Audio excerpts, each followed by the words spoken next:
Welcome to Shyam institute. మరి ప్రతిరోజు జరుగుతున్నటువంటి ఎస్ఎస్సికి సంబంధించిన ఎంటీఎస్ ఎగ్జామ్లో ఇవాళ బయాలజీకి సంబంధించి లైవ్ మారదాన్ని చూద్దాం. మరి అద్భుతమైనటువంటి ఒక 100 ప్రశ్నలని తీసుకురావడం జరిగింది. ఆ ప్రశ్నలు ఎలా ఉన్నాయి వేటి 100% మళ్ళీ చెప్తున్నాను, మీ విజయంలో ఇవి తప్పనిసరిగా భాగస్వాములు అవుతాయి. ప్రతి ఆప్షన్ని కూడా మనం మాట్లాడుకుంటూ వెళ్దాం, తప్పనిసరిగా వినాల్సిందిగా చెప్తున్నాను. మరి మొట్టమొదటిగా ఉండే బిట్ చూద్దాం. రక్తంలో ఉండే యాంటీజెన్స్ ప్రతిజనకాలు, యాంటీబాడీస్ ప్రతిరక్షకాల యొక్క అధ్యయనం. చూడండి, మన రక్తంలో యాంటీజెన్స్ అని యాంటీబాడీస్ అని 2 ఉంటాయి. ఎందుకు సార్ ఇవి? ఈ యాంటీజెన్స్ అనేటువంటివి ఒక రకమైన ప్రోటీన్స్. మరి ఈ ప్రోటీన్స్ అనేటువంటివి ఈ యాంటీబాడీస్ని ఉత్పత్తి చేస్తాయి.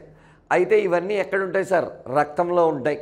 ఈ రక్తంలో ఉండే వీటి గురించి మాట్లాడాలి. రక్తము అనగానే మనందరి మైండ్ హెమటాలజీ మీదకి వెళ్తుంది. ఎందుకు? కేవలం రక్తం యొక్క అధ్యయనాన్ని ఏమంటామండి? హెమటాలజీ. అంటే యాంటీజెన్స్ యాంటీబాడీస్ గురించి కాదు. మరి హిస్టాలజీ అంటే ఏంటి సార్? కణజాలాల అధ్యయనం. కణజాలాల అధ్యయనం. సార్ డిస్టియాలజీ అంటున్నారు, ఇదేంటి సార్? డిస్టియాలజీ అంటే శరీరంలో అవశేష అవయవాలు ఉంటాయి, వాటి అధ్యయనాన్ని డిస్టియాలజీ అంటారు. అంటే ఈ మూడిట్లో కూడా మనకి రాలా. కానీ యాంటీజెన్ మరియు యాంటీబాడీల యొక్క సమ్మేళనాన్ని, యాంటీజెన్ యాంటీబాడీల యొక్క కలయికని సీరాలజీ అనేటువంటి పేరుతో చెప్తాడు. సీరం యొక్క అధ్యయనమే సీరాలజీ. యాంటీజెన్స్ యాంటీబాడీల యొక్క కలయిక అధ్యయనం serology. Serological institute of India ఉన్న చోటు Pune. Serological institute of India అనేటువంటి సంస్థే మనందరికీ కోవిషీల్డ్ అనేటువంటి ఒక వ్యాక్సిన్ కూడా తయారు చేసి ఇవ్వడం జరిగింది. నెక్స్ట్ బిట్ చూద్దాం. చిన్నపిల్లల అధ్యయనం. చూడండి, చిన్నపిల్లల అధ్యయనం అని ఇచ్చాడు. ఫస్ట్ ఆప్షన్ చూద్దాం, జెరంటాలజీ. వృద్ధాప్యం యొక్క అధ్యయనాన్ని జెరంటాలజీ అంటారు. రెండోది నియోనాటాలజీ, చిన్నపిల్లల అధ్యయనం. కాబట్టి ఆన్సర్ 2. సార్ క్రోనాలజీ అంటే ఏంటి? కాలంతో సంబంధించిన దేన్నైనా క్రోనాలజీ అంటాం. ఎగ్జాంపుల్ చెప్పండి సార్. డెండ్రోక్రోనాలజీ. డెండ్రో అనగా వృక్షము, క్రోనాలజీ అనగా వయస్సు. వృక్షాల వయస్సు నిర్ధారణకి చెప్పే శాస్త్రాన్ని ఏమంటాం? డెండ్రోక్రోనాలజీ. నిమటాలజీ. దీన్ని మనం చెప్పాలి అంటే నెమటోడా అనే జంతువర్గం ఉంది. సార్ నెమటోడా ఎవరు?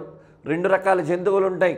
వెన్నుముక కలిగిన వాటిని సకశేరుకాలు అంటాం, వెన్నుముక లేని వాటిని అకశేరుకాలు అంటాం. మరి అకశేరుకాల్లో ఉండేటువంటి ఒక వర్గమే నెమటోడా, దాని అధ్యయనమే నెమటాలజీ. దీన్నే హెల్మింతాలజీ అనే పేరుతో కూడా మనకి చెప్తూ ఉంటారు. నెక్స్ట్ బిట్ చూద్దాం. హాప్కిన్స్ ఇన్స్టిట్యూట్ ముంబై యొక్క ప్రత్యేకత. చాలామందికి హాప్కిన్స్ ఇన్స్టిట్యూట్ అనేటువంటిది తెలిసే ఉంటుంది. ఈ రోజుల్లో హాప్కిన్స్ ఇన్స్టిట్యూట్ ఎందుకు ఫేమస్ అయిందంటే పాము విషానికి విరుగుడిని కనిపెట్టారండి. ఇక్కడ పాము విషానికి ఇచ్చే విరుగుడిని ఏమని పిలుస్తారంటే యాంటీవీనం అనే పేరుతో పిలుస్తారు. ఆ యాంటీవీనంని కనిపెట్టిన సంస్థే హాప్కిన్స్ ఇన్స్టిట్యూట్. మరి ఉందో లేదో చూద్దాం. ప్లేగు వ్యాక్సిన్, కుష్టు వ్యాక్సిన్, ధనుర్వాత వ్యాక్సిన్, పోలియో వ్యాక్సిన్. మనకి అనుకుంటున్నటువంటి దానికి రివర్స్ వెళ్ళాడు చూడండి. ఈ హాప్కిన్స్ ఇన్స్టిట్యూట్ని పూర్వపు రోజుల్లో ప్లేగు ఇన్స్టిట్యూట్ అనేవారు. ఎందుకు? ఆ ప్లేగ్ ఇన్స్టిట్యూట్ని స్థాపించిన వ్యక్తి పేరు హాప్కిన్స్. ఆయనే ప్లేగు వ్యాక్సిన్ కనిపెట్టారు. ఇప్పటికి కూడా అక్కడ ఏం తయారవుతుందండి? Plague vaccine. సార్ ప్లేగు అంటే ఏంటి సార్? ప్లేగు అంటే ఒక బ్యాక్టీరియా వల్ల వచ్చే వ్యాధి. ఆ బ్యాక్టీరియా పేరేంటి సార్? పాస్చురెల్లా పెస్టిస్. సార్ ఈ బ్యాక్టీరియా ఎవరి వల్ల వెళ్తుంది సార్? ఎలుకల ద్వారా ఒకరి నుంచి ఒకరికి వస్తూ ఉంటుంది. మరి దీనికి గనక వ్యాక్సిన్ ఏదన్నా ఉంది అంటే దాని పేరేంటి? ప్లేగు. సార్ ఆన్సర్ తెలిసిందే, మిగతా 3 ఏంటి సార్? కుష్టు వ్యాక్సిన్. మరి కుష్టు అంటున్నారు, దీన్ని ఇంగ్లీష్లో లెప్రసీ అంటారు. సార్ దీనికి ఏమైనా వ్యాక్సిన్ ఉందా? దీనికి ప్రత్యేకించి వ్యాక్సిన్ లేదు. కానివ్వండి, బీసీజీ బ్యాసిల్లస్ అంటే ఒక బ్యాక్టీరియా పేరు. కాల్మెట్ అతను ఒక శాస్త్రవేత్త. గురిన్ మరొక శాస్త్రవేత్త. ఈ వ్యాక్సిన్ని సాధారణంగా క్షయవ్యాధి నివారణకు వాడతారు, కానీ దీన్నే కుష్టు వ్యాధి నివారణకు కూడా వాడుతున్నారండి. మరి ధనుర్వాతం వ్యాక్సిన్. సార్ ధనుర్వాతాన్ని ఏమంటారు సార్? టెటానస్ అనేటువంటి పేరుతో చెప్తారు, టెటానస్ అని కూడా చెప్తారు. మరి దానికి వాడేది ఏంటి సార్? DPT vaccine. మరి ఈ డిపిటి వ్యాక్సిన్ అనేటువంటి దాన్ని కనిపెట్టింది ఎవరు సార్? బేరింగ్. ఈ బేరింగ్ అనేటువంటి వ్యక్తికే 1901లో మొట్టమొదటి నోబెల్ రావడం జరిగింది. Sir polio vaccine. పోలియో వ్యాక్సిన్లో మొట్టమొదటిసారిగా పోలియో ఇంజెక్షన్ కనిపెట్టారు, ఆయన పేరు జోనస్ సాల్క్.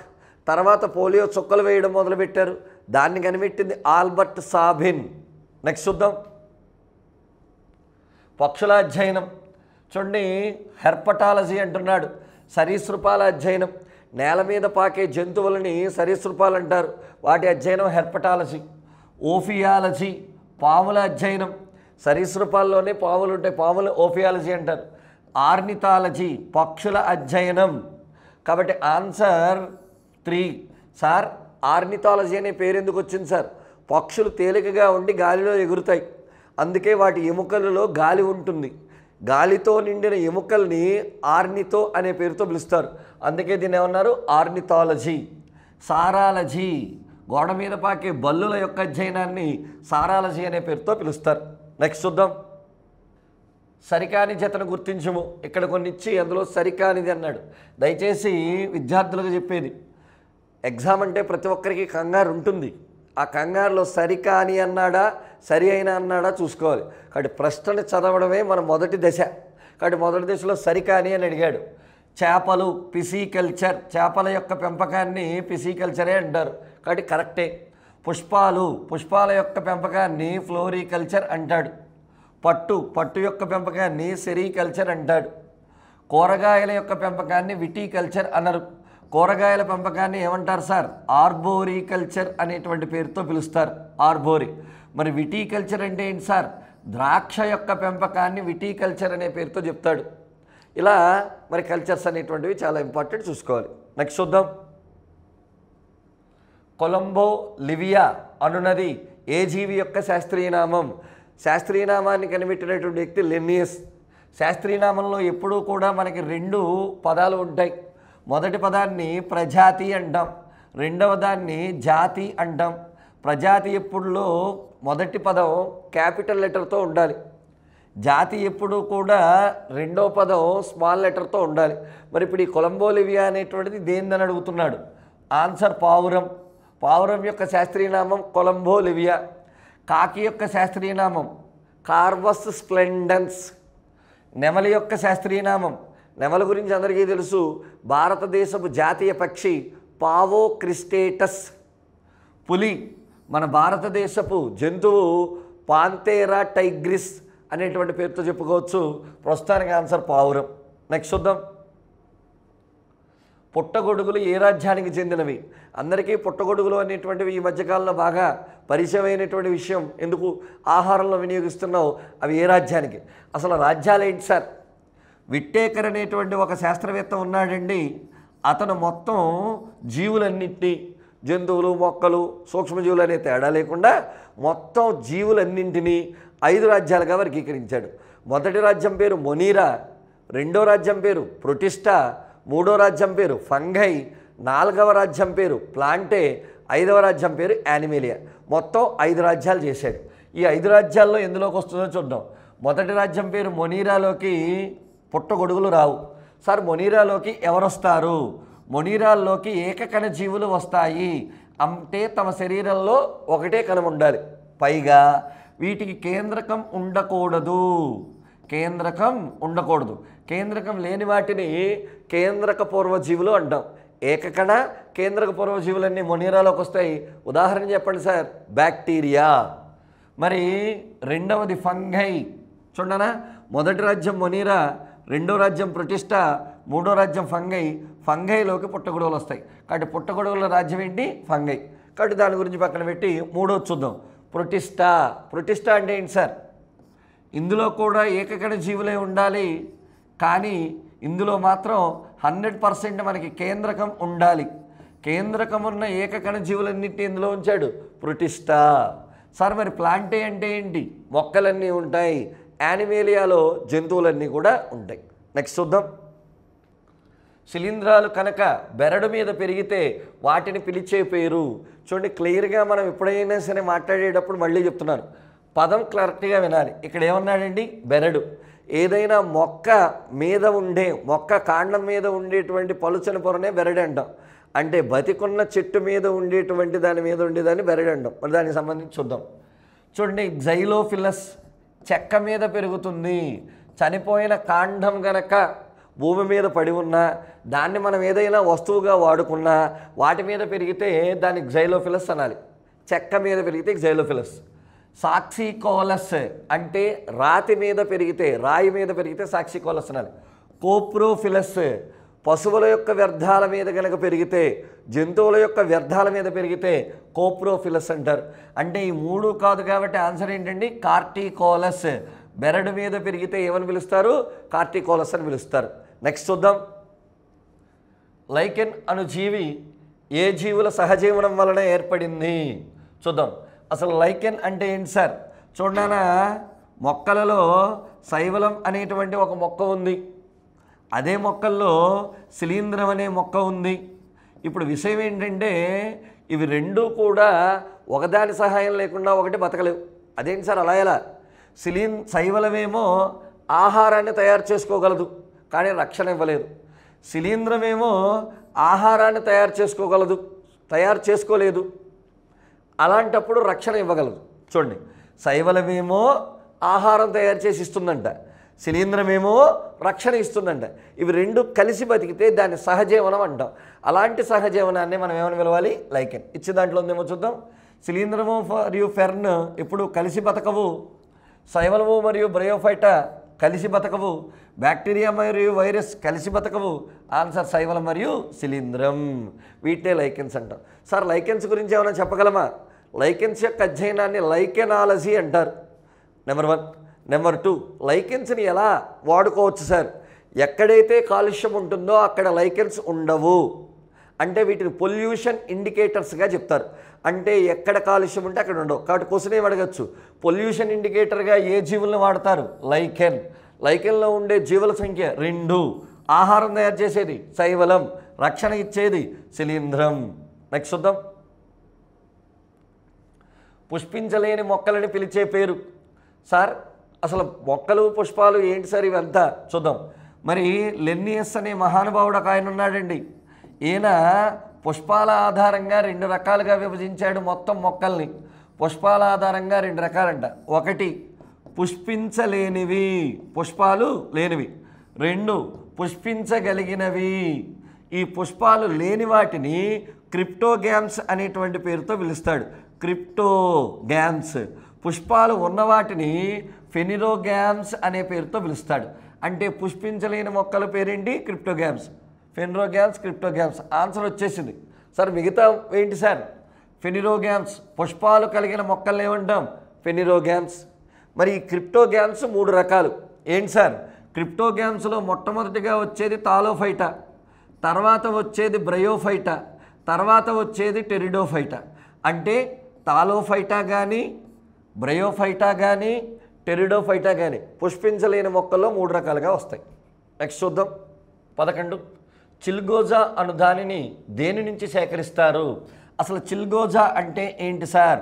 చిల్గోజా అనగానే మనకు గుర్తు రావాల్సినటువంటిది ఇది పైనస్ మొక్క నుంచి తీస్తారు. ఈ పైనస్ మొక్క నుంచి తీసిన చిల్గోజా అనే దానిని దేనికి వాడతారు సార్ అంటే ఆయుర్వేదంలో ఎక్కువగా వాడతారు. దీనికి యాంటీ బ్యాక్టీరియల్ ప్రాపర్టీ ఉంటుంది, చక్కని సువాసన ఉంటుంది. చిన్నపిల్లలకి వైద్యంలో ఎక్కువగా దీన్ని వాడుతూ ఉంటారు. కాబట్టి ఆయుర్వేదమైన వైద్యంలో వాడే చిల్గోజాని దేని నుంచి తీసుకొచ్చారండి? పైనస్ నుంచి తీసుకొచ్చారు. మరి సార్ మిగతా 3 ఏంటి సార్? సైకాస్. ఇది కూడా ఒక వివృత బీజం. సార్ వివృత బీజాలంటే ఏంటి? పుష్పించే మొక్కలని 2 రకాలుగా విభజించారు. వివృత బీజాలు, విత్తనం చుట్టూ ఎటువంటి కవచము లేకపోతే అది వివృత బీజం. విత్తనం చుట్టూ గనక చక్కని కవచం ఉంటే దాన్నే మనందరము కూడా ఆవృత బీజంగా చెప్తాం. ఇది ఒక వివృత బీజం. దీనిలో అండం అని ఉంటుందండి. ఈ అండమే మొత్తం ప్రపంచంలో ఉన్న అండాల కంటే అత్యంత పెద్దదంట. కాబట్టి ప్రపంచంలోనే అతిపెద్ద అండంగా దేని చెప్పచ్చు? సైకాస్ అండాన్ని చెప్పచ్చు. Brassica oleracea. Brassica oleracea cabbage శాస్త్రీయనామం. బ్రాసికా నైగ్రా ఆవాల యొక్క శాస్త్రీయనామం. క్యాబేజీని తినడానికి వాడుతున్నాం, ఆవాలని మనం మసాలా దినుసుల్లో కూడా వాడుకుంటున్నాం. సాలిక్స్ విల్లో. ఈ సాలిక్స్ విల్లో అనేటువంటి మొక్క యొక్క చెక్క నుండే క్రికెట్ బ్యాట్ తయారు చేస్తారు. Sir cricket bat Salix willow. మరి హాకీ బ్యాట్ దేని నుంచి తయారు చేస్తారు సార్? మల్బరీ. హాకీ బ్యాట్ తయారీలో వాడే చెక్క పేరు మల్బరీ. నెక్స్ట్ బిట్ చూద్దాం. రక్త కుహరమును ప్రదర్శించే జీవులు. సార్ అసలు కుహరం అంటే ఏంటి, రక్త కుహరం అంటే ఏంటి, వాటి గురించి చెప్పండి అంటే చూద్దాం. సార్ రక్త కుహరం అంటున్నాడు. ఏదైనా జీవిలో ఖాళీ భాగం ఉంటే దాన్ని కుహరం అంటాం. ఆ ఖాళీ భాగంలో కనుక రక్తం ఉందనుకోండి, దాన్నే మనందరం రక్త కుహరం అనే పేరుతో చెప్పచ్చు. కాబట్టి ఖాళీగా ఉండే శరీరంలో రక్తము ఉంటే దాన్ని రక్త కుహరం అంటాం. చూద్దాం. ప్లాటీహెల్మంతీస్, దీనిని కుహర రహిత జంతువులు అంటారు. అంటే వీటిలో కుహరం అసలు లేనే లేదు. కాబట్టి కుహర రహిత జీవులకు ఎవరు చెప్పచ్చు? ప్లాటీహెల్మంతీస్. నిమాటీహెల్మంతీస్, ఇదిగోండి నిమాటీహెల్మంతీస్ జీవి.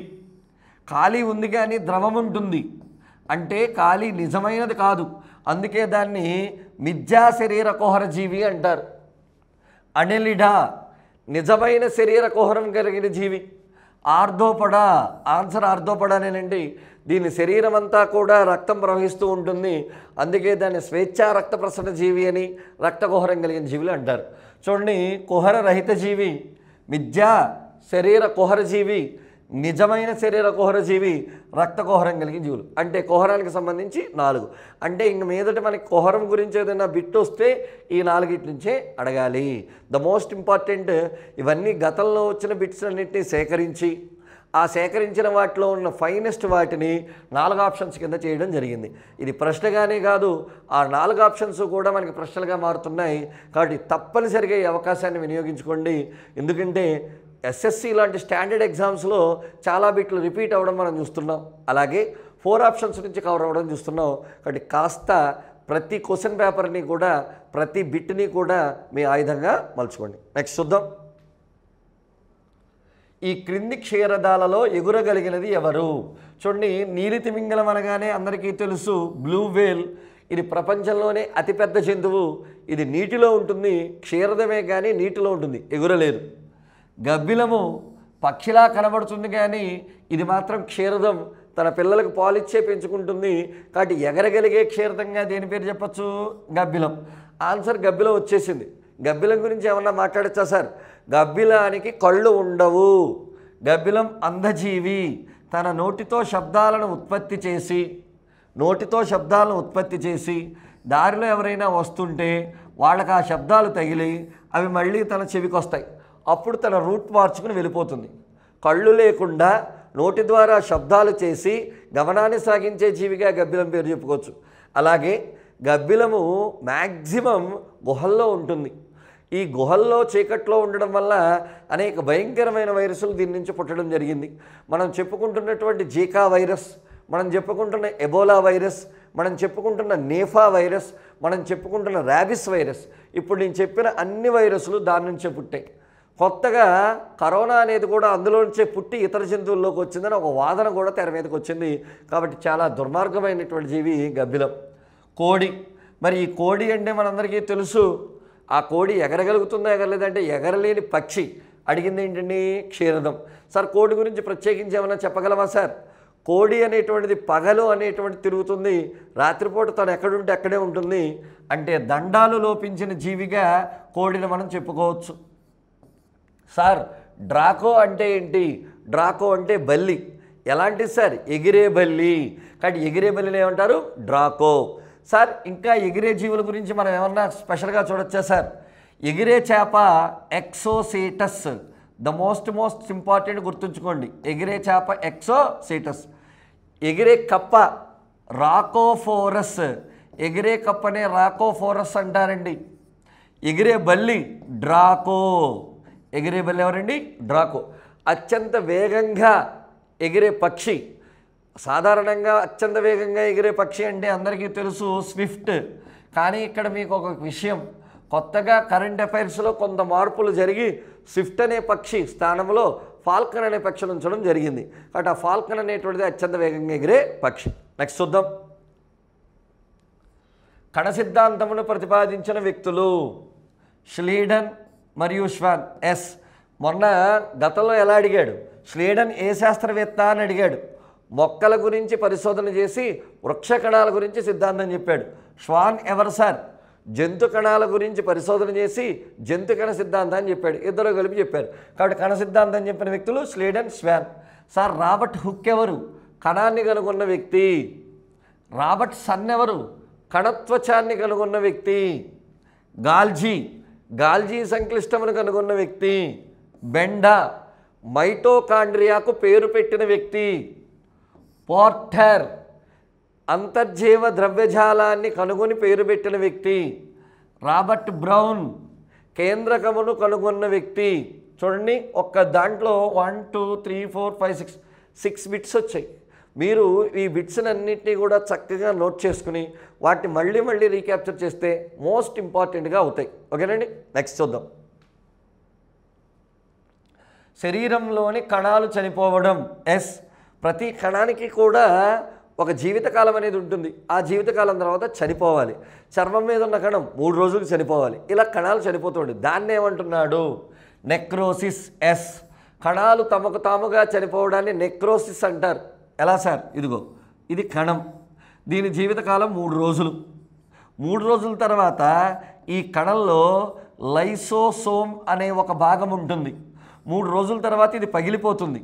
ఇది పగిలిపోయి దీనిలో ఉన్న యాసిడ్ కణమంతా వ్యాప్తి చెందుతుంది. ఎప్పుడైతే కణమంతా వ్యాప్తి చెందిందో కణం చనిపోతుంది. ఈ ప్రక్రియనే ఉన్నాడు నెక్రోసిస్. మిగతా ఆప్షన్స్ చూద్దాం. ఎపోప్టాసిస్ అంటే ఏంటి సార్? కణానికి ప్రోగ్రామ్ చేస్తాం డెత్ని. ఏంటి సార్? తను ఎప్పుడు చనిపోవాలి ఏంటి అవన్నీ కనుక నిర్దిష్టమైన నిర్ధారిత పద్ధతిలో చనిపోవడం ముందుగానే ప్రిపేర్ చేయబడితే దాన్ని అపోప్టాసిస్ అంటారు. ముందుగానే ఊహించబడిన కణ చావు. నియోప్లాసియా. చూడండి, నియోప్లాసియా అంటే కణాలు సాగడం అండి, కణాలు సాగడం. నెఫ్రోసిస్ అనేది ఒక వ్యాధి. ఎప్పుడైనా సరే మన మూత్రపిండాల నిర్మాణాత్మక క్రియాత్మక ప్రమాణం పేరు నెఫ్రాన్. అది గనక ఏదన్నా తేడా వస్తే దాన్ని ఏమంటారండి? నెఫ్రోసిస్.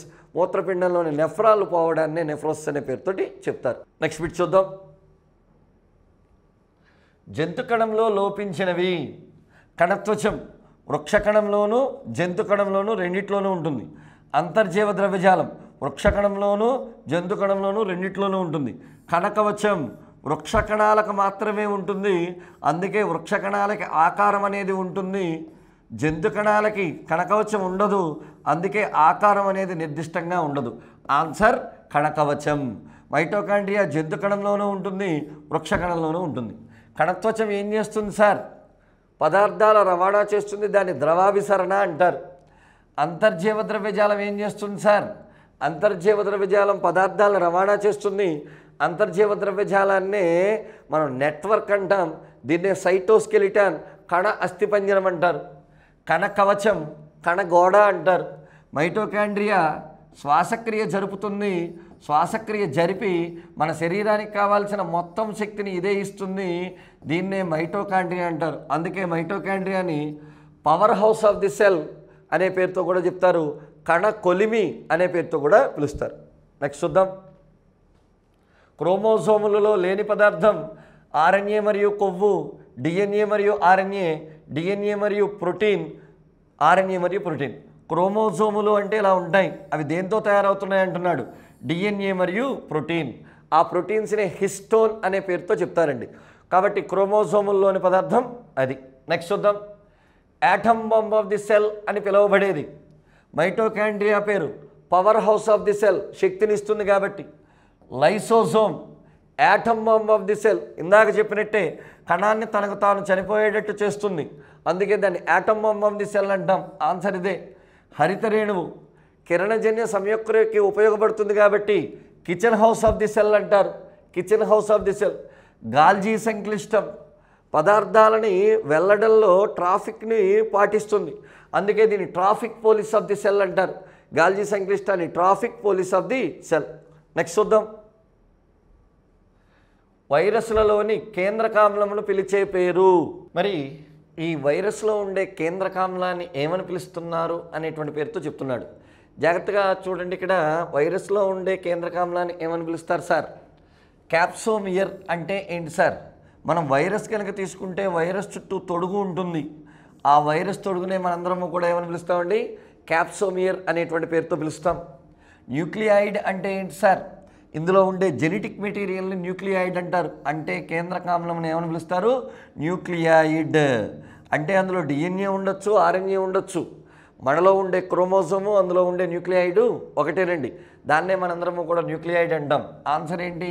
న్యూక్లియాయిడ్. మరి ప్రియాన్ అంటే ఏంటి సార్? వైరస్లకు సంబంధించి ఏదైనా ప్రోటీన్ ఉంటుంది, వైరస్లకు సంబంధించిన ప్రోటీన్ని, కేవలం వైరస్కి సంబంధించిన ప్రోటీన్ని మాత్రమే ఉంటారండి ప్రియాన్. మరి విరియాన్ అంటే ఏంటి సార్? వైరస్ని అప్పుడప్పుడు విరియాన్ అని కూడా అంటారు. వైరస్లో సర్పిలాకారంగా ఉండేటువంటి మ్యాక్సిమం వాటిని విరియాన్ అనే పేరుతో పిలుస్తారు. అంటే ఇప్పుడు వైరస్ అన్న విరియాన్ అన్న ఒకటే. విచిత్రమైన సంగతి, విరియాన్ వ్యాధులను కలగజేయగలదు, కేవలం ప్రోటీన్ వ్యాధులను కలగజేయగలదు, కేవలం న్యూక్లియాయిడ్ వ్యాధులను కలగజేయగలదు, క్యాప్సోమియర్ వ్యాధులు కలగజేయ, అంటే వైరస్ కలిసి ఉండే కాదు విడిపోయి కూడా వ్యాధులు మనకి కలగజేయగలదు. నెక్స్ట్ చూద్దాం. రక్తం అనున్నది అసలు రక్తం ఎటువంటి కణజాలం అని అంటున్నాడు. రక్తం యొక్క అధ్యయనం హెమటాలజీ. కండర కణజాలం కాదు. మరి కండరాలు రెండు రకాలు. నియంత్రిత, మనం కంట్రోల్ చేయగలిగిన చేతులు మనం కంట్రోల్ చేయగలం. అనియంత్రిత హృదయ కండరాలు మనం కంట్రోల్ చేయగలమండి? చేయలేం. సంధాయక కణజాలం ఎస్, రకరకాల భాగాలను కలుపుతూ ఉంటుంది. రక్తం శరీరం అంతా ప్రవహిస్తూ రకరకాల భాగాలను కలుపజేస్తుంది కాబట్టి సంధాయక కణజాలం అంటారు. ఎడిపోస్ కణజాలం. ఎడిపోస్ కణజాలం అనేటువంటిది ఏంటి సార్? చర్మం కింద ఉంటుంది నాన్న, ఉండి కొలెస్ట్రాల్ అనే పదార్థాన్ని నిల్వ ఉంచుతుంది. ఈ కొలెస్ట్రాలే మనందరికీ విటమిన్ డిగా కూడా మారుతుంది. క్వశ్చన్ అడగచ్చు, చర్మం కింద ఉండే కణజాలం ఎడిపోస్ కణజాలం, కొవ్వుని నిల్వ ఉంచే కణజాలం ఎడిపోస్ కణజాలం. సార్ ఎడిపోస్ కణజాలం గురించి ఇంకా, ఇది వేడిని నిల్వ ఉంచుతుంది. మన శరీరానికి వేడి కావాలి, శరీరంలో నుంచి వేడిని బయటికి వెళ్లకుండా కాపాడుతుంది. తంతుయుత కండరాలు. తంతుయుత కండరాలు అంటే ఏంటి సార్? మన కన్నులో గనక తీసుకుంటే కన్నులో ఉండే కండరాలనే తంతుయుత కండరాలు అంటాం. కన్నులో దృఢస్థరం ఉంటుంది, ఆ దృఢస్థరంలో ఉండే కండరాలే తంతుయుత కండరాలు. నెక్స్ట్ చూద్దాం. హిమోగ్లోబిన్లో అత్యధికంగా ఉన్న మూలకం. హీమో అంటేనే మనందరికీ అర్థమవ్వాలి ఐరన్ అని. కాబట్టి హిమోగ్లోబిన్లో అత్యధికంగా ఉన్న మూలకం ఎవరు? ఐరన్. Answer okay. కాపర్ ఎందులో ఎక్కువగా ఉంటుంది? నత్త తెలుసు కదండి. నత్త యొక్క రక్తం రంగు నీలం. ఆ నీలం రంగులో ఉండడానికి కారణం హీమోసయానిన్. ఇందులో ఎక్కువగా ఉంటుంది మనకు సంబంధించినటువంటి రాగి. కాబట్టి రాగి హీమోసయానిన్లో ఉంటుంది. వెనేడియం ఎక్కడ ఉంటుంది సార్? మీకు హెర్డ్మేనియా అనే ఒక జీవిని కనుక తీసుకుంటే సముద్రం అడుగులో ఉంటుంది. ఈ హెర్డ్మేనియా యొక్క రక్తం వైలెట్ కలర్లో ఉంటుంది. ఆ వైలెట్ కలర్ రక్తానికి రంగుకు కారణం ఇచ్చేదే వెనేడియం. కాబట్టి హెర్డ్మేనియా రక్తం వైలెట్ రంగుకు కారణం వెనేడియం. మాంగనీస్. మానవుని రక్తంలో అతి తక్కువగా ఉన్న మూలకం ఎవరండి? మాంగనీస్. ఎక్కువగా ఉన్న మూలకం ఎవరు? ఐరన్. నెక్స్ట్ చూద్దాం. మానవ రక్తం యొక్క చిక్కదనానికి కారణం. మానవుడి యొక్క రక్తాన్ని భౌతికంగా కొల్లాయిడ్ అంటారు. చిక్కగా ఉంటుంది. ఎందువల్ల? రక్తంలో ప్రోటీన్స్ 0.9% ఉంటాయి. ఓకేనండి. ఆ ప్రోటీన్స్ వల్ల కాదు. ఆ ప్రోటీన్స్ ఎవరు sir? Globin, albumin, heparin, ప్రోత్రామిన్, fibrinogen. రక్త ఫలికల వల్ల కూడా కాదు, రక్తం గడ్డగట్టిస్తుంది. సోడియం వల్ల కూడా కాదు, సోడియం రక్త ప్రసరణలో బీపీని కంట్రోల్ చేయడానికి ఉపయోగపడుతుంది. ఆర్బీసీ, డబ్ల్యూబీసీ వల్లనే రక్తానికి చిక్కదనం వస్తుంది. ఎందుకు? ఆర్బీసీలో ఉండే ప్రోటీన్లు, డబ్ల్యూబీసీలో ఉండే ప్రోటీన్లు అవన్నీ కలవడం వల్ల వచ్చిందే చిక్కదనానికి కారణం. కాబట్టి రక్తం యొక్క చిక్కదనానికి కారణం ఎవరండి? RBC, WBC. నెక్స్ట్ చూద్దాం. ఎర్ర రక్త కణాల జీవితకాలం 120 రోజులు. శరీరంలో ఎక్కువ కాలం రక్త కణాలలో బతికేది కూడా ఎర్ర రక్త కణాలే. మరి 12 నుంచి 13 రోజులు ఎవరు సార్? డబ్ల్యూబీసీ, తెల్ల రక్త కణాల జీవితకాలం. 7 రోజులు ఎవరిది సార్? రక్త ఫలకికలు. రక్త ఫలకికల యొక్క జీవితకాలం 7 రోజులు. 100 రోజులు ఏంటి సార్? కప్ప అనబడే జీవిక రక్తం కూడా ఎరుపు రంగులో ఉంటుంది. కప్పలో ఆర్బీసీ యొక్క జీవితకాలం 100 రోజులు. నెక్స్ట్ చూద్దాం. మానవుని రక్తంలో ఆర్బీసీల సంఖ్య చూద్దాం. ఆర్బీసీల సంఖ్య 5.5 మిలియన్లు. 9,000 ఎవరుంటారు సార్? డబ్ల్యూబీసీ. 2,50,000 ఎవరుంటారు సార్? ప్లేట్లెట్స్. వీటిని రక్త ఫలకికలు అంటాం. 1.3 మిలియన్స్ ఎవరండి? మూత్రపిండం కనుక తీసుకుంటే మూత్రపిండం యొక్క ప్రమాణం పేరు నెఫ్రాన్స్. ఆ నెఫ్రాన్స్ యొక్క సంఖ్య 1.3 మిలియన్స్. దీన్ని ఇంకో రకంగా చూడొచ్చు. ఆర్బీసీ 500 ఉంటే డబ్ల్యూబీసీ 1 ఉంటుంది. ప్లేట్లెట్స్ 44 ఉంటాయి. ఆర్బీసీ డబ్ల్యూబీసీ నిష్పత్తి 500:1, డబ్ల్యూబీసీ ప్లేట్లెట్స్ 1:44. నెక్స్ట్ బిట్ చూద్దాం. రక్తంలో అత్యధికంగా ఉండే పిండి పదార్థం. చూడండి, పిండి పదార్థాల గురించి అడుగుతున్నాడు. రక్తంలో ఉండి మనకి శక్తిని ఇచ్చేటువంటిదే గ్లూకోజ్. కాబట్టి రక్తంలో అత్యధికంగా ఉండేది ఎవరు? గ్లూకోజ్. గ్లూకోజ్ని అందుకే బ్లడ్ షుగర్ అంటారు. గ్లూకోజు ద్రాక్షలో ఉంటుంది కాబట్టి గ్రేప్ షుగర్ అని కూడా అంటారు. ఫ్రక్టోజ్ ఫ్రూట్స్లో ఉంటుంది కాబట్టి ఫ్రూట్ షుగర్. ఫ్రక్టోజ్ అనేటువంటిది తేనెలో ఉంటుంది కాబట్టి హనీ షుగర్. ఫ్రక్టోజ్ అత్యంత తీయనైనది కాబట్టి స్వీటెస్ట్ షుగర్. సుక్రోజ్ చెరుకు నుంచి వస్తుంది కాబట్టి కేన్ షుగర్. దీన్నే పంచదారగా వాడతాం కాబట్టి టేబుల్ షుగర్. లాక్టోజ్ ఇది తెలుపుగా ఉంటుంది కాబట్టి వైట్ షుగర్. లాక్టోజ్ పాలలో ఉంటుంది కాబట్టి మిల్క్ షుగర్ అనే పేరుతో చెప్తారు. రక్తంలో ఎక్కువగా ఉండేది ఎవరండి? గ్లూకోజ్. నెక్స్ట్ చూద్దాం. మానవుని రక్తం యొక్క pH. మానవుని యొక్క రక్తం యొక్క pH 7.4 అనగా క్షారం. కాబట్టి రక్తం యొక్క pH అర్థమైపోయింది. మరి 6.8 ఎవరు సార్? లాలాజలం. లాలాజలం యొక్క pH ఎంత అంటే 6.8. 8.6 ఎవరిది సార్? పైత్యరసం. కాలేయం నుంచి వచ్చే రసాన్నే పైత్యరసం అంటారు. 8.2 క్లోమరసం. క్లోమర్ నుంచి వచ్చేటువంటి రసం కాబట్టి క్లోమరసం 8.2. 2.0 హ్యూమన్ యొక్క జీర్ణాశయంలో, మానవుడి జీర్ణాశయంలో జఠరరసం ఉంటుంది. ఆ జఠరసంలో HCl ఉంటుంది. దాని pH ఎంతండి? 2.0. నెక్స్ట్ చూద్దాం. లుకేమియాలో పెరిగే రక్త కణాలు. లుకేమియా అంటే బ్లడ్ క్యాన్సర్. మరి ఆ బ్లడ్ క్యాన్సర్లో ఏమవుతుంది సార్? చూద్దాం. ఈ లుకేమియాలో తెల్ల రక్త కణాల సంఖ్య పెరిగిపోతుంది. తెల్ల రక్త కణాల సంఖ్య పెరిగిపోతుంది. దాన్నే మనందరం లుకేమియా అంటాం. సార్ ఆర్బీసీలు ఎప్పుడు పెరుగుతాయి సార్? చిన్నపిల్లల్లో ఆర్బీసీ ఎక్కువ, కొండ ప్రాంతాల ప్రజల్లో ఆర్బీసీ ఎక్కువ. అందుకే వాళ్ళ బుగ్గలు చూడండి ఎర్రగా ఉంటాయి. కాబట్టి కొండ ప్రాంతాల ప్రజల్లోనూ చిన్నపిల్లల్లోనూ ఆర్బీసీ ఎక్కువ. రక్త ఫలికలు పెరగడం ఎప్పుడు సార్? ఎప్పుడైనా ఒక వ్యక్తి గాయమయ్యింది, రక్తం గడ్డగట్టాలి, అప్పుడు రక్త ఫలికల సంఖ్య పెరుగుతుంది. కాబట్టి లుకేమియాలో ఎవరి సంఖ్య పెరుగుతుంది? డబ్ల్యూబీసీ. ఒకవేళ డబ్ల్యూబీసీ తగ్గితే ఏమంటారు సార్? డబ్ల్యూబీసీ తగ్గితే మ్యాక్సిమం ఎయిడ్స్ అనే వ్యాధిలో తెల్ల రక్త కణాల సంఖ్య తగ్గుతుంది. ఆర్బీసీ సంఖ్య తగ్గితే ఎనీమియా, రక్తహీనత అని చెప్పాలి. నెక్స్ట్ చూద్దాం. మానవునిలో అతిపెద్ద ఎముక కర్ణాంతరాస్తి. ఆన్సర్ అయితే కాదు. కర్ణాంతరాస్తి ఎవరు సార్? చెవిలో 3వ ఎముక. ఇది అతి చిన్న ఎముక. ఫీమర్ అతిపెద్ద ఎముక. క్రింది దవడ అతి గట్టి ఎముక. హ్యూమరస్ చేతిలోని మొదటి ఎముక. నెక్స్ట్ చూద్దామండి. ఎముక నిర్ధారణ పరీక్ష క్రింది వాటిలో వేటి నిర్ధారణకు ఉపయోగిస్తారు? అప్పుడప్పుడు ఎముక నిర్ధారణ పరీక్ష చేస్తారండి. ఎముక నిర్ధారణ అంటే చనిపోయినటువంటి జీవికి ఎముక నిర్ధారణ చేస్తారు, బతికున్న దానికి కాదు కదండి. ఆ చనిపోయిన ఎముక నిర్ధారణ ఎందుకు చేస్తారు చూద్దాం. మెదడు పనితీరు తెలుసుకోవాలి అంటే EEG ఎలక్ట్రో ఎన్సెఫలోగ్రామ్ అనే పరికరంతో తెలుసుకోవచ్చు. మెదడు యొక్క తెలివితేటలను నిర్ణయించాలంటే IQ అంటారు, ఇంటెలిజెంట్ క్వోషెంట్. అది మెదడు పనితీరుకి. వయస్సు నిర్ధారణ S. ఆ ఎముకలో ఉండే కాల్షియం శాతం, ఎముక యొక్క పొడవు, ఎముక యొక్క మందం బట్టి ఆ స్కెలిటన్, ఆ అస్థిపంజరం యొక్క వయస్సును నిర్ధారిస్తూ ఉంటారు. వ్యక్తి ఎత్తు కాదండి, ఔషధాల స్థాయి కాదు. కాబట్టి వయస్సు నిర్ధారణే చేస్తారు. నెక్స్ట్ చూద్దాం. మొక్క భాగాల ఆకుపచ్చ రంగు కారణం. మొక్కలన్నీ ఆకుపచ్చ రంగులో ఉంటాయి, ఎందుకు అలా ఉన్నాయని అడుగుతున్నాడు. క్లోరోఫిల్. దీన్నే పత్రహరితం అంటాం. పత్రహరితంలో ఉన్న మూలకం పేరే మెగ్నీషియం.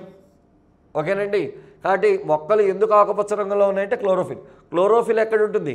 హరిత రేణువు. సార్ లైకోపిన్ టమాటాలో ఉంటుంది, అందుకే టమాటా ఎరుపు రంగులో ఉంది. టమాటా ఎరుపు రంగుకు కారణం లైకోపిన్. కర్కూమిన్ ఇది పసుపులో ఉంటుంది, పసుపు రంగులో ఉండడానికి కారణం ఇదే. వెనేడియం ఇందాక చెప్పాను. హెర్డ్మేనియా అనే ఒక జీవి, దాని యొక్క రక్తము రంగేమో వైలెట్. వైలెట్ రంగు రక్త కారణం ఎవరండి? వెనేడియం. 31 పెరిస్టాల్సిస్ చలనాలు ఉత్పత్తి అయ్యే భాగాలు. తరంగాకార చలనాలని పెరిస్టాల్సిస్ చలనాలు అంటాం. మరి తరంగాకారంలో వచ్చే పెరిస్టాల్సిస్ చలనాలు ఎక్కడెక్కడ వస్తాయి చూద్దాం. ఆహార వాహికలో వస్తుంది. ఆహార వాహికలో రావడం వల్లే ఆహారం కిందకు దిగుతుంది. జీర్ణాశయంలో వస్తుంది. జీర్ణాశయంలో తరంగాకార చలనాల వల్లే ఆహారం పేగుల్లోకి వెళ్తుంది. ప్రేగుల్లో ఆహారం ఉండబట్టే అది జీర్ణక్రియ జరుగుతూ ఉంటుంది. కాబట్టి ఆన్సర్ పైవన్నీ. ఇంకెక్కడ రావచ్చు సార్? పెరిస్టాల్సిస్ చలనాలు ఇంకా ఎక్కడ కాకుండా మూత్రనాళంలో కూడా వస్తాయి. మూత్రనాళం నుంచి వచ్చిన పెరిస్టాల్సిస్ చలనాల వల్ల మూత్రాశయంలోకి వెళ్తుంది. నెక్స్ట్ చూద్దాం. వేరులోని ఏ ప్రాంతం నీటి శోషణకు ఉపయోగపడుతుంది? వేరులో ఏమేం ప్రాంతాలు ఉంటాయో చూడండి. వేరుని కనుక తీసుకుంటే ఇలా ముందుగా మనకు ఒక చిన్న తొడుగు ఉంటుంది. వేరు చివర, వేరు అగ్రం చివర. దీన్నే మనం వేరు తొడుగు అంటారు. వేరు తొడుగు. ఆ తర్వాత వచ్చేటువంటి దాన్ని కణ విభజన ప్రాంతం, ఎదిగే ప్రాంతం అని పిలుస్తారు. ఈ పార్ట్ని కణ విభజన ప్రాంతం, ఎదిగే ప్రాంతం. ఇక్కడి నుంచి మనకి వేరు కేశాలు అనేవి ఉంటాయి. నీటి శోషణకు ఉపయోగపడేది వేరు కేశాలే. కాబట్టి వేరు తొడుగు, కణ విభజన లేదా ఎదిగే ప్రాంతం, వేరుకేశ మండలం. లెగ్యుమినేసి మొక్కలలో సార్, లెగ్యుమినేసి మొక్కలంటే ఎవరు సార్? పప్పు ధాన్యాల మొక్కల్ని లెగ్యుమినేసి అంటాడు. కొన్నిసార్లు వీటిని ఫ్యాబేసి అని కూడా పిలుస్తారు. ఉండే వేరుబుడిపెలు అందులోని రైజోబియంల సంబంధం. చూడండి, పప్పు ధాన్యాల వేరుని కనుక చూస్తే వేరు మీద ఇలా వేరుబుడిపి ఉంటుంది, అందులో రైజోబియం ఉంటుంది. ఏం జరుగుతుంది సార్? ఇక్కడ నత్రజని స్థాపన జరుగుతుంది. నత్రజని స్థాపన అంటున్నారు, ఏంటి సార్? చూద్దాం. వాతావరణంలో నైట్రోజని ఉంది. వాతావరణంలో నత్రజని ఉంది. ఎంత సార్? 78%. ఇది వాతావరణంలో ఉంది కానీ నేలలోకి రాదు. నేలలోకి రావాలి అంటే ఈ రైజోబియం బ్యాక్టీరియా తీసుకొచ్చి మొక్కకి ఇస్తుంది. అంటే మొక్కకి రైజోబియం చేసే సహాయం నత్రజని ఇవ్వడం. మరి మొక్క ఏం చేస్తుంది? ఆహారాన్ని తయారు చేసి బ్యాక్టీరియాకి ఇస్తుంది. కాబట్టి ఈ రెండింటి మధ్యన ఉన్నది సహజీవనం. కొళ్ళబెట్టి గనక తీసుకుంటే పూతికాహారం, వ్యాధులు కలగజేస్తే పరాన్న జీవనం, తన ఆహారాన్ని తానే తయారు చేసుకుంటే స్వయం పోషకం. ఈ కాంటెక్స్ట్లో మనకి బిట్లే ఉన్నాయి. నత్రజని స్థాపన చేసే మొక్కలు లెగ్యుమినేసి. మొక్కలలో బ్యాక్టీరియా ఏ రూపంలో ఉంటుంది? వేరుబుడిపెలు. వేరుబుడిపెల్లో ఉండే బ్యాక్టీరియా ఎవరు? రైజోబియం. రైజోబియానికి లెగ్యుమినేసి మొక్కలకి మధ్యన ఉన్న జీవనం సహజీవనం. నెక్స్ట్ చూద్దాం. అనబినా అనే సైనోబ్యాక్టీరియాను ఏ పంటలో ఎరువుగా వాడతారు? చూడండి, సైనోబ్యాక్టీరియా అంటే ఇవి ఒక రకమైన బ్యాక్టీరియా అనుకునేరు, ఒక రకమైన శైవలాలు. వీటినే నీలి ఆకుపచ్చ శైవలాలు అంటారు. ఇదిగో అనబినా ఇలా ఉంది. ఇందులో మనకు ఒక ఎంజైమ్ ఉంది, దాని పేరు నైట్రోజినేజ్. ఇదేం చేస్తుంది? వాతావరణంలోని నత్రజనిని పీల్చుకుంటుంది, పీల్చుకుని మొక్కకి ఇస్తుంది. అంటే మొక్కలో కూడా మళ్ళీ ఇది నత్రజని స్థాపన చేస్తుంది. మరి ఎస్పెషల్లీ వరి మొక్కలో ఎవరు సార్? సైనోబ్యాక్టీరియా ఏ మొక్కలో వాడతారు? వరి మొక్కలో వాడతారు. కాబట్టి అనబినా అనేటువంటి సైనోబ్యాక్టీరియాని ఏ పంటలో వాడతారని అడిగాడు? వరి. అనబినాతో పాటు ఏం వాడతారు సార్? నాస్టాక్ అనే దాన్ని కూడా ఇందులో మనకి వాడతారు. గోధుమ ట్రిటికమ్ వల్గేర్, ఆవాలు బ్రాసికా, పత్తి గాసిపియం వీటి యొక్క శాస్త్రీయ నామాలు. నెక్స్ట్ చూద్దాం. ఈ క్రింది వాటిలో ఏ స్వేచ్ఛా బ్యాక్టీరియా నత్రజని స్థాపనలో ఉపయోగపడు? ఇందాక రైజోబియం చూసామండి, అవి రెండు జీవులు కలిసి జీవించాయి, దాన్ని సహజీవనం. ఎవరితోటి సంబంధం పెట్టుకోకుండా నేలలో ఉండి నత్రజని స్థాపన చేసేది ఎవరని అడుగుతున్నాడు. Azotobacter, అనబినా, azolla, Nasdaq. అజటోబాక్టర్. మరి అనబినా అనేటువంటిది వరి పంటలో వాడేటువంటిదని చెప్పుకున్నాం. నాస్టాక్ వరి పంటతో వాడేదని చెప్పుకున్నాం. బయట చేసేది ఎవరు? ఇది. అజొల్లా ఎవరు సార్?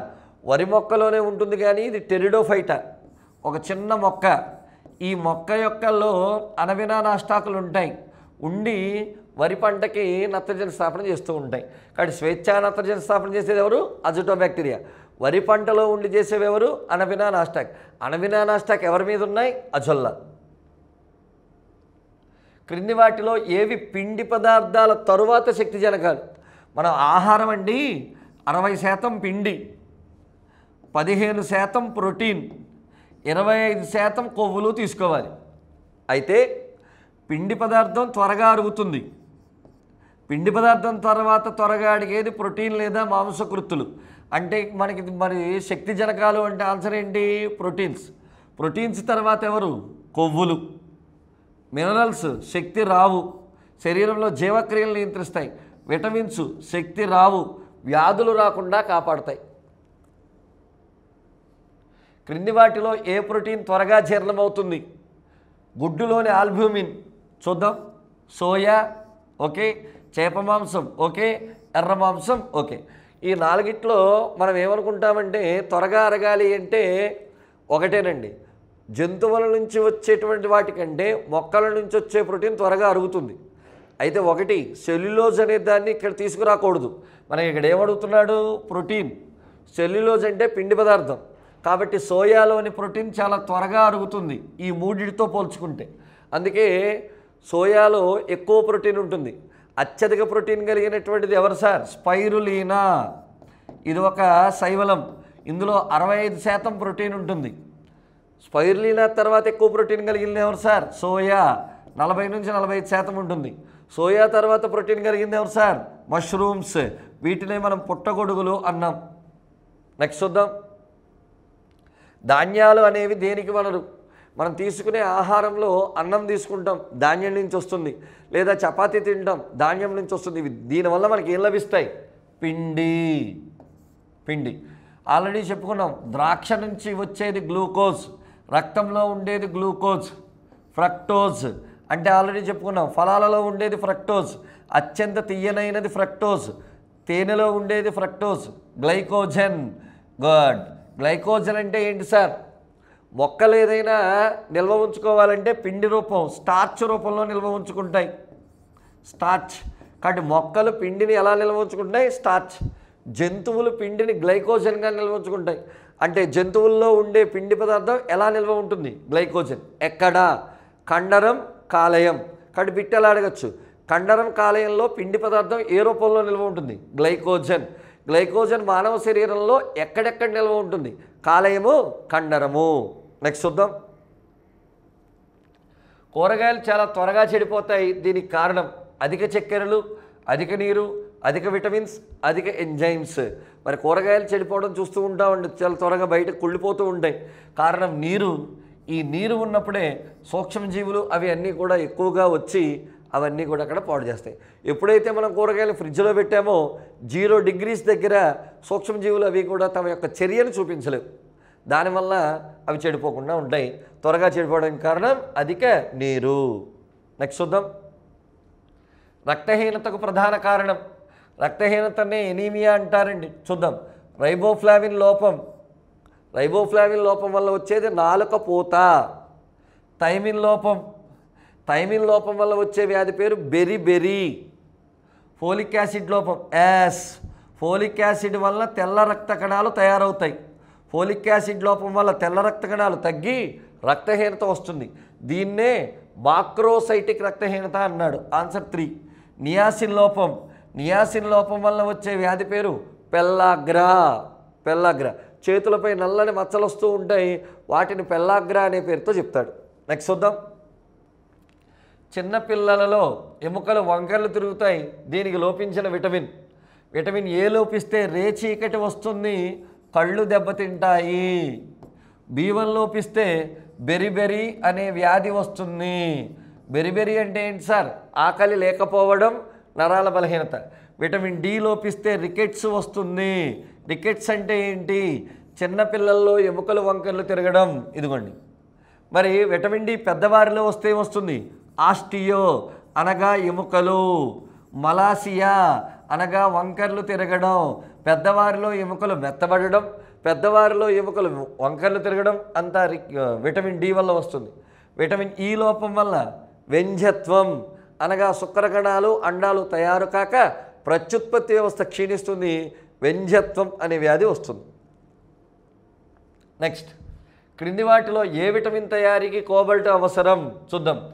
B1 తయారీకి సల్ఫర్ అవసరం, B7 తయారీకి సల్ఫర్ అవసరం, B12కి కోబాల్ట్ అవసరం.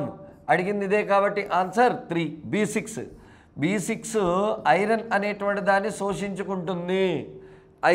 ఐరన్కి B6కి సంబంధం. నెక్స్ట్ చూద్దాం. అతిగా ఉడికిస్తే వేడి చేస్తే పోయే విటమిన్లు వరుసగా చూడండి. అతిగా ఉడికిస్తే పోయే విటమిన్ B9, వేడి చేస్తే పోయే విటమిన్ C. కాబట్టి మనకి ఇక్కడ answer 2 B9, C. Vitamin C scientific name ascorbic acid, B9 scientific name folic acid. చూడండి మరి ఇక్కడ మనం ఇంకా ఏమన్నా మాట్లాడుకోవచ్చా సార్? విటమిన్ C గురించి చెప్పుకుంటే ఎముకలు అతుక్కోవడానికి కావాల్సిన విటమిన్ C, B9. గర్భిణీ స్త్రీలకి తప్పనిసరిగా ఇవ్వాల్సిన విటమిన్ B9. ఇంకా చెప్పుకుంటూ వెళ్తే B12 ఈస్ట్లో ఎక్కువగా ఉంటుంది. ఇడ్లీలో దొరికే విటమిన్ B12, వాన చినుకుల్లో దొరికే విటమిన్ B12. ఇలాంటి ఆన్సర్స్ అన్నీ మనం చెప్పుకోవచ్చు. నెక్స్ట్ విటమిన్ C యొక్క శాస్త్రీయనామం ఇందాకే చెప్పుకున్నాం, ఆస్కార్బిక్ ఆమ్లం. ఆన్సర్ డైరెక్ట్గా వచ్చేసింది. మిగతావి చూద్దాం. టానిక్ ఆమ్లం టీ పత్రాలలో ఉంటుంది, ప్రీవియస్ బిట్. లాక్టిక్ ఆమ్లం చెమటలో ఉంటుంది, అలాగే పాలు పెరుగులో కూడా ఉంటుంది. మ్యురామిక్ ఆమ్లం బ్యాక్టీరియా కణకవచంలో ఉంటుంది. నెక్స్ట్ చూద్దాం. శరీరంను వ్యాధుల నుండి కాపాడే విటమిన్ A కన్నుని బాగా ఉంచి కాపాడుతూ ఉంటుంది. B1 నాడీ వ్యవస్థను కాపాడుతూ ఉంటుంది, అలాగే పిండి పదార్థాల జీర్ణంకు ఉపయోగపడుతుంది B1. వ్యాధి నిరోధక శక్తిని ఇచ్చే విటమిన్ C. SSC MTSలో CGLలో కొన్ని వందల సార్లు రిపీట్ అయినటువంటి ప్రశ్న అండి ఇది. ఏంటి? వ్యాధి నిరోధక శక్తిని ఇచ్చే విటమిన్ ఏంటి? C. విటమిన్ D అస్థిపంజర వ్యవస్థను కాపాడుతూ ఉంటుంది. విటమిన్ E ప్రత్యుత్పత్తి వ్యవస్థను కాపాడుతుంది. విటమిన్ K రక్తాన్ని గడ్డకట్టిస్తుంది. B2 B3 పిండి ప్రోటీన్ కొవ్వులను జీర్ణం చేస్తుంది. మరి ఇలా చెప్పుకుంటూ వెళ్తే అన్ని విటమిన్లకి లక్షణాలు ఉంటాయి, చూసుకోవాలి. నెక్స్ట్ చూద్దాం. అయోడిన్ ద్రావణమును వేటిని నిర్ధారించడానికి ఉపయోగిస్తారు? పిండి, ప్రోటీన్స్, కొవ్వులు, విటమిన్స్. పిండి. ఎప్పుడైతే పిండి మీద అయోడిన్ వేసామో అప్పుడు మనకి నీలం రంగు వస్తుంది. కాబట్టి పిండి పదార్థాలను నిర్ధారించాలంటే పోయవలసిన ద్రావణం అయోడిన్. సార్ ప్రోటీన్ నిర్ధారణ పరీక్ష కాపర్ సల్ఫేట్, సోడియం హైడ్రాక్సైడ్ ద్రావణాన్ని కలుపుతారు. కాపర్ సల్ఫేట్, సోడియం హైడ్రాక్సైడ్ వల్ల ప్రోటీన్ నిర్ధారిస్తారు. కొవ్వులు నిర్ధారించడానికి నూనె మరకల పరీక్ష చేస్తారు. ఒక పేపర్ తీసుకుని దాని మీద మనం గనక నూనె మరక పెడితే మరక పడుతుంది. ఆ మరక ద్వారా అది కొవ్వుని నిర్ధారించాలి. విటమిన్స్ని కొలవాలి. విటమిన్స్ని కొలవడానికి ప్రమాణం IU ఇంటర్నేషనల్ యూనిట్స్. నెక్స్ట్ చూద్దాం. పాలలో అతి తక్కువగా ఉండే మూలకం చూసారా? తక్కువగా అన్నాడు. ఎక్కువగా ఉండే మూలకం పాలలో ఎవరు? కాల్షియం. పాలలో అతి తక్కువగా ఉండే మూలకం ఎవరు? ఐరన్. Answer iron. కాపర్. ఈ కాపర్ యొక్క పరిస్థితి ఏంటి సార్? చెప్పాను. హీమోసయానిన్లో ఉండే మూలకం ఎవరు? కాపర్. సోడియం. మన శరీర జీవక్రియలకు సోడియం చాలా అవసరం. సోడియం కనుక తేడా వస్తే ఏమొస్తాయి? వేడి కొంకర్లు, చేతులు కాళ్ళు అన్నీ వంకర్లు తిరుగుతూ ఉంటాయి. సోడియం లోపం వల్ల వచ్చే వ్యాధి వేడి కొంకర్లు. నెక్స్ట్ చూద్దాం. ఇంకా టీ కాఫీలు తాగితే లోపించే పదార్థం చూడండి. జీర్ణాశయం. టీ తాగాం, టీ వేడిగానే తాగుతాం. ఈ వేడికి జీర్ణాశయంలో ఉండే ఒక ఫ్యాక్టర్ దెబ్బతిని B12 విటమిన్ నశిస్తుంది. అంటే మనకి టీ కాఫీలు తాగితే పోయే విటమిన్ ఎవరండి? B12. ఇడ్లీలో దొరికే విటమిన్ B12, వాన చినుకుల్లో దొరికే విటమిన్ B12. టిఫిన్ దీన్ని తెచ్చుకుంటున్నాం, టీ కాఫీలు తాగి పోగొట్టుకుంటున్నాం. కాల్షియం. మరి కాల్షియం ఎముకల తయారీకి చాలా అవసరం. అలాగే కండరాలలో నాడీ కణాల పనితీరుకు కూడా కాల్షియం అవసరం. విటమిన్ C వ్యాధి నిరోధక శక్తి ఇస్తుంది. ఆల్బ్యూమిన్ కోడిగుడ్డులోని తెల్లసొల్లో ఉండే ప్రోటీన్. మనలో కాలేయం తయారు చేసే ప్రోటీన్ ఆల్బ్యూమిన్. ఆల్బ్యూమిన్ ఏం చేస్తుంది సార్? శరీరంలో ఉండే అధిక నీరుని బయటికి పంపిస్తుంది. బయటికి పంపించకపోతే కణాలు వాచిపోతాయి. ఆల్బ్యూమిన్ లోపం వల్ల వచ్చే వ్యాధి ఎడీమా. ఏమంటారండి? ఎడీమా. నెక్స్ట్ చూద్దాం. ఈస్ట్ అన్నది ఈ క్రింది వాటిలో దేనికి ప్రధానమన్నారు? చాలాసార్లు అడుగుతున్నటువంటి బిట్ ఇది. ఏంటి సార్? నైట్రోజినేజ్ కాదు. ఈ నైట్రోజినేజ్ అంటే ఏంటండి? నత్రజని స్థాపన చేసే ఎంజైమ్. నైట్రోజినేజ్ తయారీకి కావాల్సిన మూలకం మాలిబ్డినం, మాలిబ్డినం. మరి తర్వాత ఏంటి సార్ చూద్దాం. Vitamin C. విటమిన్ సి ప్రధానమైన వనరు అంటే సిట్రస్ ఫలాలు, నిమ్మ, దానిమ్మ, అలాగే జామ, అలాగే పచ్చిమామిడి, అలాగే ఉసిరి, ఇలాంటి వాటిలో విటమిన్ సి ఎక్కువగా దొరుకుతుంది. కొల్లాజెన్, ఎముకలు అతుక్కోవడానికి కావాల్సిన ప్రోటీన్ పేరు కొల్లాజెన్. గాయాలు తగ్గడానికి కావాల్సిన ప్రోటీన్ పేరు కొల్లాజెన్. ఇంకా చూడండి ఆన్సర్ ఏంటి? బి. చూడండి ఇక్కడ నేను ఓన్లీ బి అన్నాను, నెంబర్ వేయలా. అంటే B1 thiamine, B2 riboflavin, B3 niacin, ఇలాంటి గ్రూప్ ఆఫ్ విటమిన్స్ 8 ఉంటాయి. ఆ 8 విటమిన్లు మనకి ఈస్ట్లో బాగా దొరుకుతాయి. నెక్స్ట్ చూద్దాం. బంగాళాదుంప అన్నది ఇది ఒక వేరు కాదు. వేరు రూపాంతరాలంటే క్యారెట్, బీట్రూట్, ముళ్ళంగి, చిలకడదుంప. సాధారణ కాండం. సాధారణ కాండం అంటే భూమి పైకి పెరగాలి, మరి బంగాళదుంప భూమి లోపల ఉంటుంది. రూపాంతరం చెందిన కాండం ఎస్. ఎవరెవరు సార్? కాండ రూపాంతరాలు ఎవరెవరు సార్? చూద్దాం. బంగాళాదుంప, ఉల్లి, మరి తర్వాత మనం చెప్పబోయేటువంటి కంద, ఇలాంటివన్నీ కూడా కాండ రూపాంతరాలు. పసుపు, అల్లం కూడా కాండ రూపాంతరాలే. రూపాంతరం చెందిన వేర్లు ఆల్రెడీ చెప్పాను కదండి. వేర్లు రూపాంతరం చెంది ఉంటే ఎవరెవరు? క్యారెట్, బీట్రూట్, ముళ్ళంగి, చిలకడదుంప. నెక్స్ట్ చూద్దాం. ఉల్లిపాయలో తినదగిన భాగం వేరు. ఉల్లిపాయలో వేరు తినం. పుష్పం, పుష్పం తినం.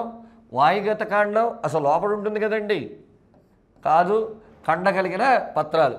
మనం ఉల్లిపాయ తీసుకుంటే ఈ చిన్న ముచిక లాంటి దాన్ని మనం కాండం అంటాం. ఆ కాండం నుంచి వచ్చిన ఈ కండ కలిగిన పత్రాలనే మనం తింటూ ఉంటాం.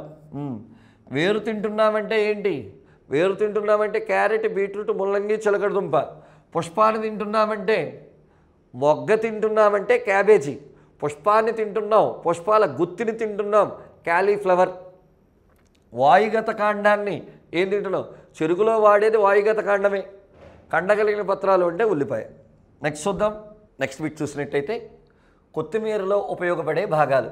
చూడండి, కొత్తిమీరలు మామూలుగానే మనం అన్ని ఆహార పదార్థాలను వాడుకుంటాం. ఇందులో ఏం కావాలి? వేర్లను ఉపయోగించాం, పత్రాలని ఉపయోగిస్తాం, పత్రాలను ఉపయోగిస్తాం, పుష్పాలను ఉపయోగించాం, పత్రాలను ఉపయోగిస్తాం, ఎండిన ఫలాలను ఉపయోగిస్తాం.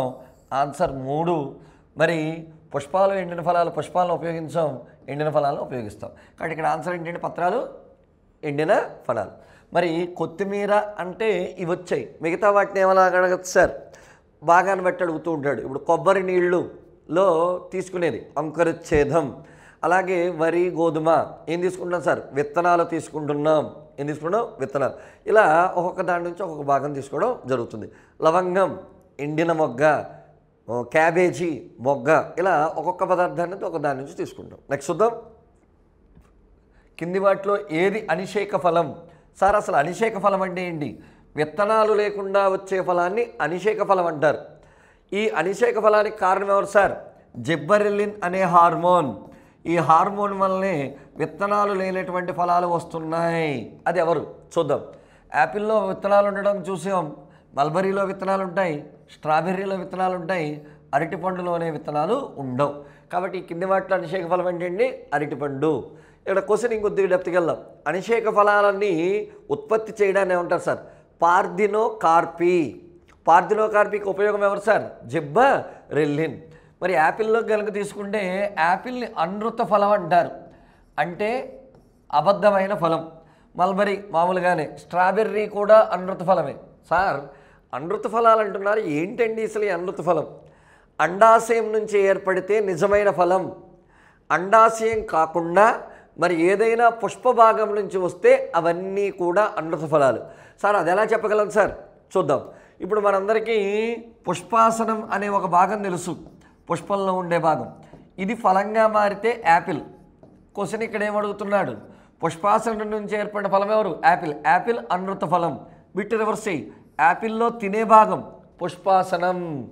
అలాగే పుష్పవృంతం అని అంటాం, పుష్పానికి ఉండే కాడ. ఈ పుష్పవృంతం గనక ఫలంగా మారితే దాన్నే జీడి మామిడి లేదా స్ట్రాబెర్రీ అంటాం. అంటే ఇప్పుడు చెప్పండి, జీడి మామిడి, స్ట్రాబెర్రీ కూడా అనృత ఫలమే. ఇందులో తింటుంది ఏంటి? పుష్పవృంతం. నెక్స్ట్ చూద్దాం. క్రింది వాటిలో ఏ మొక్క ఫలమును కాక విత్తనమును ఉత్పత్తి చెయ్యును? చూడండి, ఫలం కాకుండా విత్తనం వస్తుందండి. ఫలం రాకుండా విత్తనం వచ్చేది ఏంటో చెరుకు. అసలు కాండం అనేటువంటి దాన్ని మనం ప్రత్యుత్పత్తిలో వాడతాం. యాపిల్లో విత్తనాలు ఉంటాయి, ఫలాలు ఉంటాయి, కాబట్టి ఆటోమేటిక్గా ఇది ఆన్సర్ కాదు. జీడి మామిడి పైన ఫలం ఉంటుంది, కింద విత్తనం ఉంటుంది, కాబట్టి అది కాదు ఆన్సర్. బాదం. బాదంలో మనకి విత్తనం అనేటువంటిది డైరెక్ట్గా రావడం జరుగుతుంది, ఫలం ఉత్పత్తి జరిగే అవకాశమే లేదు. నెక్స్ట్ చూద్దాం. మొక్కలలో వేర్లు నీటిని పీల్చుకునే పద్ధతి చూద్దాం. బాష్పోత్సేకం. పత్రరంధ్రాల ద్వారా నీరు ఆవిరైతే బాష్పోత్సేకం. శరీరంలో శక్తిని ఉత్పత్తి చేస్తే శ్వాసక్రియ. నీరు సరఫరా జరిగితే ద్రవోద్గమం. మొక్కలలో నీటిని పీల్చుకునే పద్ధతి ద్రవాభిసరణ. వేర్లలో మూలకేశాలు ఉంటాయి, మూలకేశాలు నీటిని పీల్చుకోవడాన్ని ఉన్నాడు ద్రవాభిసరణ అన్నాడు. నెక్స్ట్ చూద్దాం. క్రింది వాటిలో ఏ వాయువును ఫలాల పక్వముకు వాడతారు? ఫలాల పక్వము అంటే రైపనింగ్ ఆఫ్ ది ఫ్రూట్స్, అంటే పండుగ మారడం. చూద్దాం. ఎసటలిన్ వాడతారు కానీ కృత్రిమమైన పదార్థం. ఇథిలీన్ సహజమైన పదార్థం. రెండు ఆన్సరేనండి. కానీ మనకిచ్చిన బిట్టులో ఏమడుగుతున్నాడు? పక్వానికి వాడతారని అడిగాడు. సాధారణ పక్వం కాబట్టి ఎవరు? Ethylene. Ethane carbon dioxide. Carbon dioxide గురించి తెలియదే ఉంది. కిరణజన్య సంయుక్తిలో తీసుకునే వాయువు కార్బన్ డైఆక్సైడ్. వాతావరణంలో కార్బన్ డైఆక్సైడ్ శాతం 0.03%. మానవుడు తీసుకునే కార్బన్ డైఆక్సైడ్ శాతం 0.03.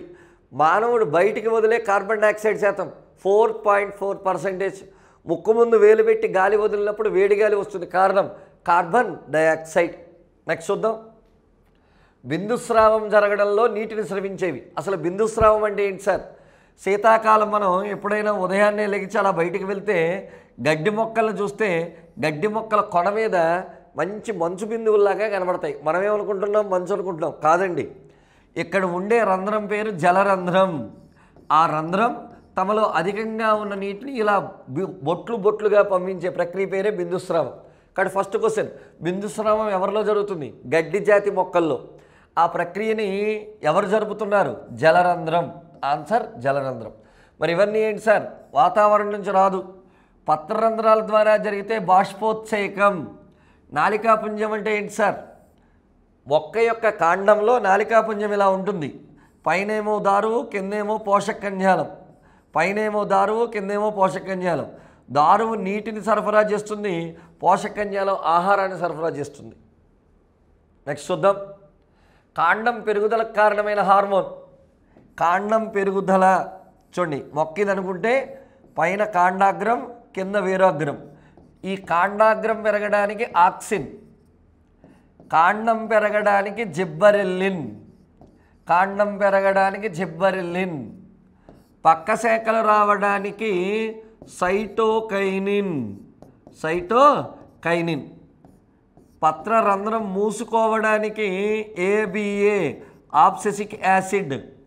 ఫలం పక్వానికి రావడానికి ఇథిలీన్, ఇథిలీన్. ఇవి వృక్ష హార్మోన్లు విధులు. ఇప్పుడు మనకేమడిగాడు? కాండం పెరుగుదలకి జిబ్బరెల్లిన్. ఆన్సర్ జిబ్బరెల్లిన్. నెక్స్ట్ చూద్దాం. ఉన్నత స్థాయి మొక్కల విత్తనాల్లో ఉండే ఆహారం పిండం కాదు, అంకురచ్ఛేదం ఆహారం. ఇందులో 3 కేంద్రకాలు ఉంటాయి. 3 కేంద్రకాలు కలిగిన ఆహారమే అంకురచ్ఛేదం. దానికి ఉదాహరణ కొబ్బరి నీళ్ళు. ఆ కొబ్బరి నీళ్ళు మంచి స్ట్రాంగ్ ఎందుకు అయ్యాయి అంటే 3 కేంద్రకాలు ఉండబట్టి. విత్తనం పెరగడానికి కావాల్సిన ఆహారాన్ని ఉంటాడండి అంకురచ్ఛేదం. న్యూసెల్లస్. అండంలో ఉండే ఆహారాన్ని న్యూసెల్లస్ అంటారు. అండంలో ఉండే ఆహారం మనకి విత్తనం అడిగాడు. సంయుక్త బీజం, పరాగరేణువు మరియు స్త్రీ బీజకణం రెండూ కలవడం వల్ల ఏర్పడేదే సంయుక్త బీజం. సంపూర్ణ పుష్పాలలో, సంపూర్ణ పుష్పం అంటే ఏంటి సార్? స్త్రీ భాగము, పురుష భాగము ఉంటే దాన్ని ద్విలింగ లేదా సంపూర్ణ పుష్పం అంటారు. కేసరావళి, అండకోశం వివిధ సమయాల్లో పక్వానికి రావడం. ఇదిగోండి పరాగకోశంతో కలిగినటువంటి ఒక కేసరావళి, అండకోశం. సాధారణంగా ఇలా గనక పరాగరేణువులు వస్తే దీన్ని ఆత్మ పరాగ సంపర్కం అంటారు. జరగకూడదు. అందుకని ఏం చేస్తుంది? ఇది మార్చిలో పక్వానికి వచ్చింది. ఎవరు? కేసరావళి. ఇది ఏప్రిల్లో పక్వానికి వస్తుంది. అంటే ఇక్కడ దీంతో పని లేకుండా ఇవి బయటికి వెళ్తాయి. వేరే పరాగణాలు దీని మీదకి వస్తాయి. అప్పుడు ఏం జరిగింది? పరపరాగ సంపర్కం జరిగింది.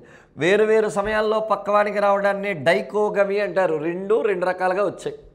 హెర్కోగమి, ఒకటేమో పైన ఉంటుంది, ఒకటేమో కింద ఉంటుంది. వేరు వేరు స్థానాలలో కనుక ఉంటే హెర్కోగమి. హెటెరోగమి అంటే వేరు వేరు సమాజాలకు సంబంధించిన వాళ్ళు చేసుకుంటే హెటెరోగమి. మోనోగమి అనే పదమే లేదు.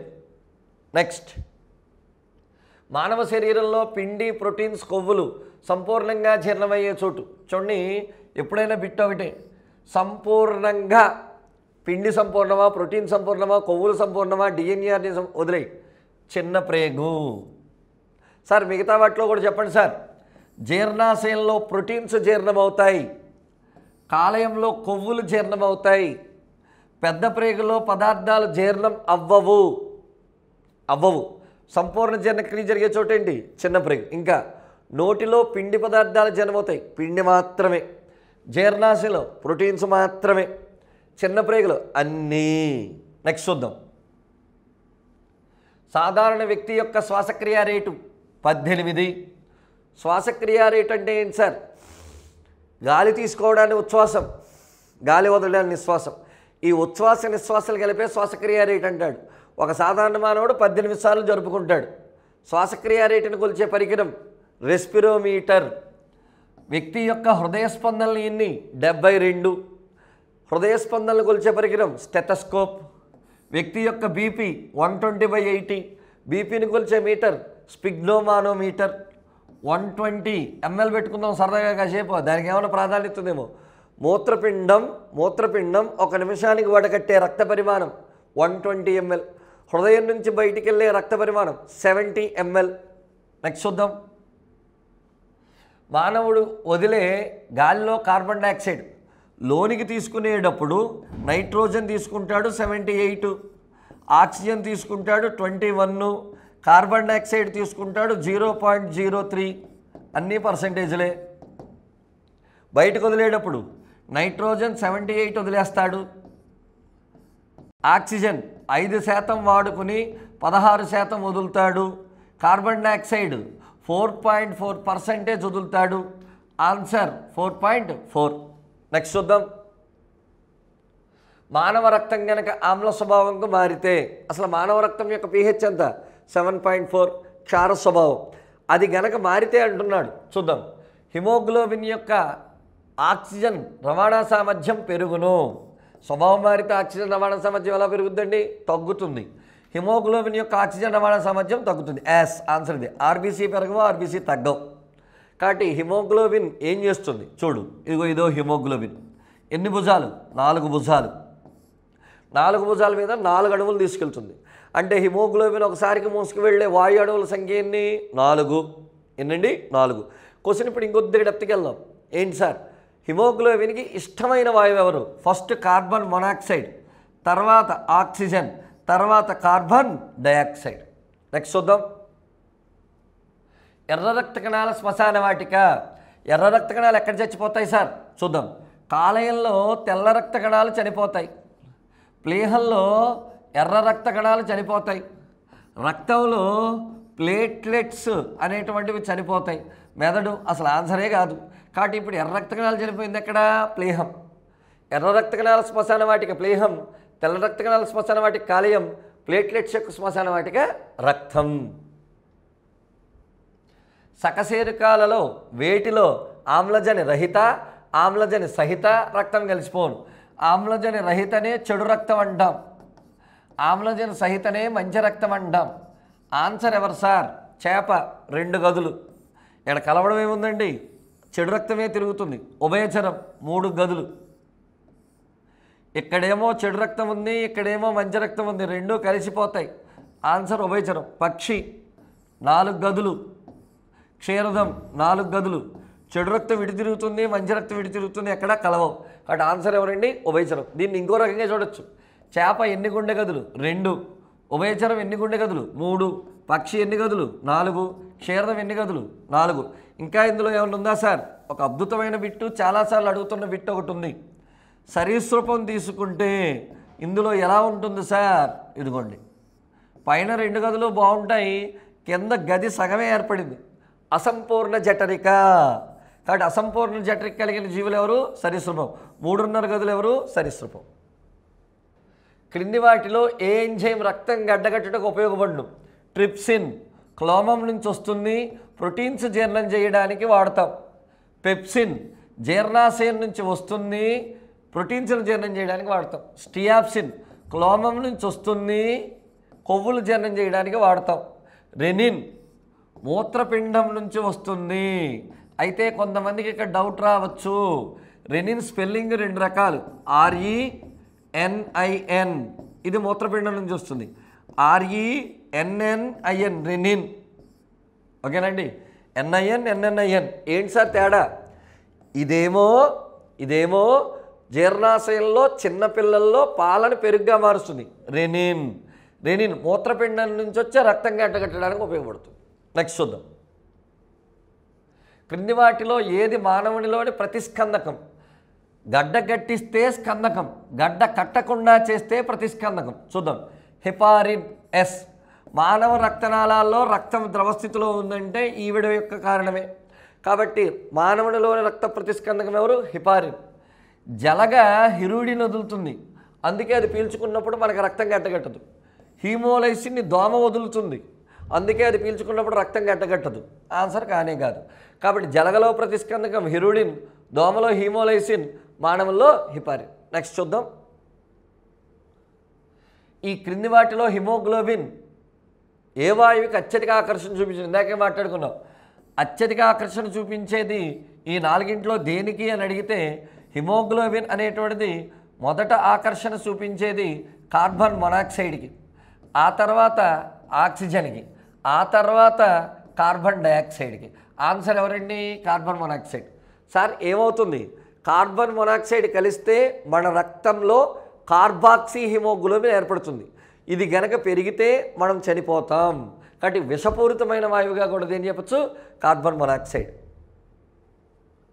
మూత్రపిండం యొక్క నిర్మాణాత్మక క్రియాత్మక ప్రమాణం యాక్సాన్, న్యూరాన్, నెఫ్రాన్, వాయుగోళ్ళు. యాక్సాన్ అంటే నాడీ కణంలో ఉండేటువంటి భాగం, న్యూరాన్ నాడీ వ్యవస్థ యొక్క ప్రమాణం, నెఫ్రాన్ మూత్రపిండం యొక్క ప్రమాణం. నెఫ్రాన్లు ఎన్ని ఉంటాయి సార్? 1.3 to 1.8 మిలియన్ ఉంటుంది. వాయుగోడులు ఊపిరితిత్తుల యొక్క ప్రమాణం 800 మిలియన్లు, 300 మిలియన్లు ఉంటాయి. నెక్స్ట్ చూద్దాం. మూత్రంలో రాకూడని పదార్థం, మూత్రంలో యూరియా 2.5% వస్తుంది. క్రియాటినైన్ వస్తుంది, ఇది కూడా వ్యర్థ పదార్థమే. యూరోక్రోమ్ మూత్రానికి పసుపు రంగు ఇవ్వడానికి వస్తుంది. ఈ 3 వస్తాయి కాబట్టి రాకూడదు ఎవరు? ఆల్బ్యూమిన్. ఆల్బ్యూమిన్ వస్తే నీ కిడ్నీ ఫెయిల్యూర్ అయ్యిందని అర్థం, కాబట్టి ఆల్బ్యూమిన్ రాకూడదు. నెక్స్ట్. మానవుల్లో ఉండే కండరాల సంఖ్య 206 అంటే ఎముకలు ఉంటాయి, 230 అంటే కీళ్ళు ఉంటాయి, 639 అంటే కండరాలు ఉంటాయి. ఆన్సర్ 639. చిన్నపిల్లల్లో ఎముకలు 300 ఉంటాయి. కాబట్టి మానవుల్లో ఎముకలు 206, మానవుల్లో కీళ్ళు 230, చిన్నపిల్లల్లో ఎముకలు 300, కండరాలు 639. నెక్స్ట్ చూద్దాం. కీళ్లలో యూరిక్ యాసిడ్ స్ఫటికాలు చేరడం వల్ల వచ్చే వ్యాధి. ఇదిగోండి కీళ్ళు. ఈ కీళ్లలోకి యూరిక్ యాసిడ్ స్ఫటికాలు వచ్చి చేరాయి, అప్పుడు కీళ్ల నొప్పి వస్తుంది, దాన్ని గౌట్ వ్యాధి అంటాం. ఆన్సర్ గౌట్ వ్యాధి వచ్చేసింది. కీళ్లవాపు, కీళ్లవాపుని రొమటాయిడ్ ఆర్థరైటిస్ అంటాం. Rheumatoid arthritis. COPD chronic obstructive pulmonary disease. Chronic obstructive pulmonary disease అంటే ఏంటి సార్? ఊపిరితిత్తులను కాపాడుతూ ఒక ప్రోటీన్ ఉంటుంది, దాని పేరే ఆల్ఫా యాంటీట్రిప్సిన్. Alpha antitrypsin. ఈ ఆల్ఫా యాంటీట్రిప్సిన్ ఊపిరితిత్తులను కాపాడుతుంది.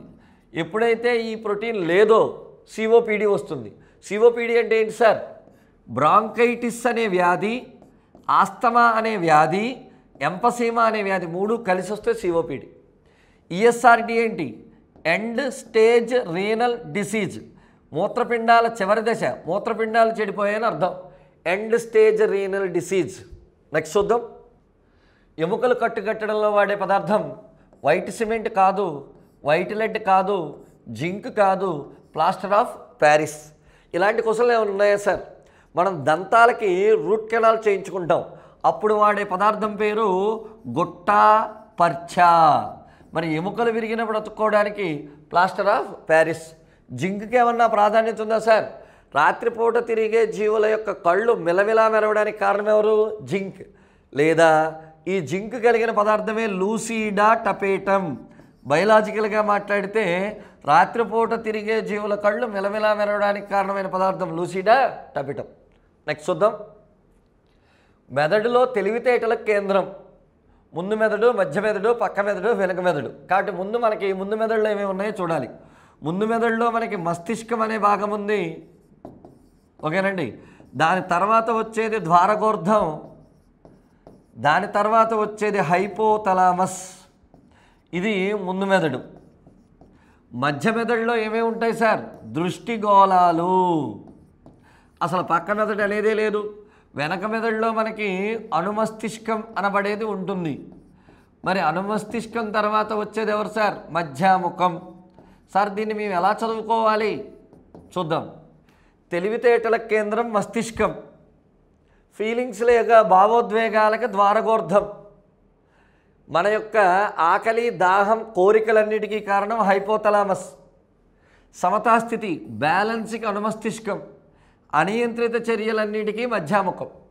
ఇప్పుడు మనకు కావాల్సిందేంటి? తెలివితేటల కేంద్రం.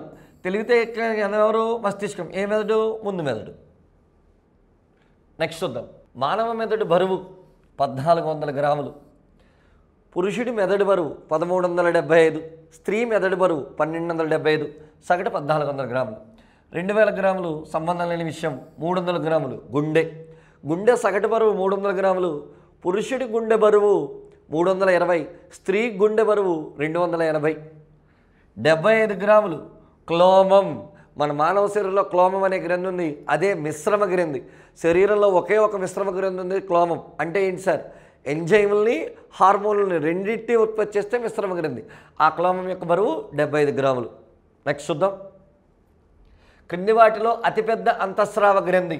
కేవలం హార్మోన్లను ఉత్పత్తి చేస్తే అంతఃస్రావ గ్రంథి. హార్మోన్లను ఉత్పత్తి చేసే వాటిలో అతిపెద్ద అంతఃస్రావ గ్రంథి థైరాయిడ్. కాలేయం అతిపెద్ద గ్రంథి 1.5 kg ఉంటుంది. అతి చిన్న గ్రంథి పిట్యూటరీ 0.5 grams ఉంటుంది. క్లోమం రెండవ అతిపెద్ద గ్రంథి 75 గ్రాములు ఉంటుంది. ఏకైక మిశ్రమ గ్రంథి క్లోమం. పత్రాకారంలో ఉండే గ్రంథి క్లోమం. బఠానీ గింజ ఆకారంలో ఉండేది పిట్యూటరీ. నెక్స్ట్ చూద్దాం. ఇన్సులిన్ విధి. రక్తపీడనాన్ని క్రమబద్ధం చేయడం. రక్తపీడనాన్ని కంట్రోల్ చేసేటువంటి హార్మోన్ పేరు ఎడ్రినలిన్. ఆహారం జీర్ణం అవ్వడానికి ఎంజైమ్స్ అనేటువంటివి పనిచేస్తాయి. ఆ ఎంజైమ్స్ అన్నీ ఏమేంటో ఆల్రెడీ మనం చూసాం. చక్కెర శాతంలో తగ్గించుట యాస్. రక్తంలో ఉండే గ్లూకోజ్ని గ్లైకోజన్గా మార్చడం దీని పని. కాబట్టి ఇన్సులిన్ విధిది. ఇన్సులిన్ లోపిస్తే ఏమవుతుంది సార్? షుగర్ వ్యాధి. షుగర్ వ్యాధి శాస్త్రీయ నామం ఏంటండి? Diabetes mellitus. అయోడిన్ శాతం పెంచడం రాంగ్. బట్ అయోడిన్ ఉంటే మనలో పనిచేసే గ్రంథి థైరాయిడ్. అయోడిన్ ఉంటే పనిచేసే గ్రంథి ఎవరండి? థైరాయిడ్. నెక్స్ట్ చూద్దాం. రక్తంలో కాల్షియం మరియు ఫాస్ఫేట్లను క్రమబద్ధీకరించేది చూద్దాం. Parathyroid, thyroxine, glucagon, prolactin. Reverse చూద్దాం. ప్రొలాక్టిన్ పీయూష గ్రంథి నుంచి వస్తుంది. తల్లిలో పాల ఉత్పత్తి కారణం. గ్లూకగాన్ ఇన్సులిన్కి రివర్స్ పనిచేస్తుంది. గ్లైకోజన్ను గ్లూకోజ్గా మారుస్తుంది. క్లోమం నుంచి వస్తుంది. థైరాయిడ్ గ్రంథి నుంచి వచ్చేది థైరాక్సిన్.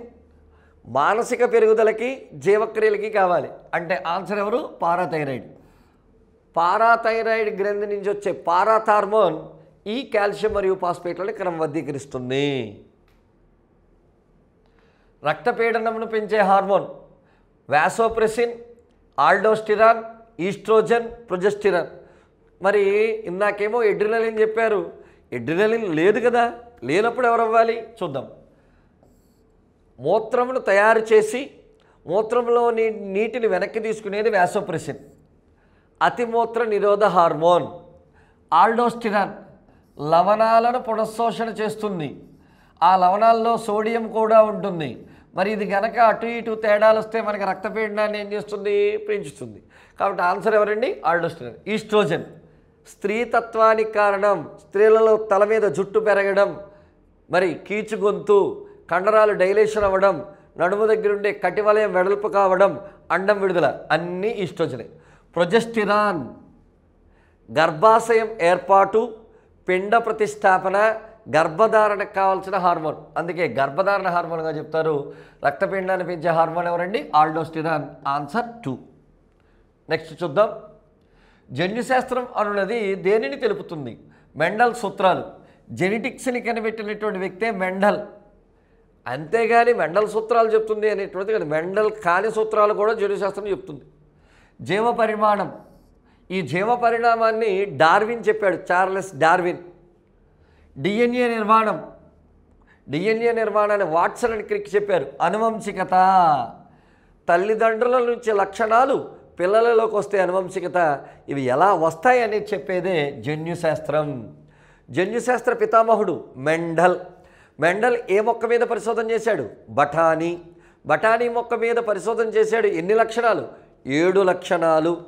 మొత్తం మెండల్ ఎన్ని సూత్రాలు చెప్పాడు? 3 సూత్రాలు. మెండల్ సూత్రాలైన అనువంశికత అంటే అనువంశికత దేనికి సంబంధించింది? స్త్రీజీవి పురుషజీవి కలయిక జరిగిన తర్వాత వాళ్లలో లక్షణాలు పిల్లల్లోకి వచ్చాయి.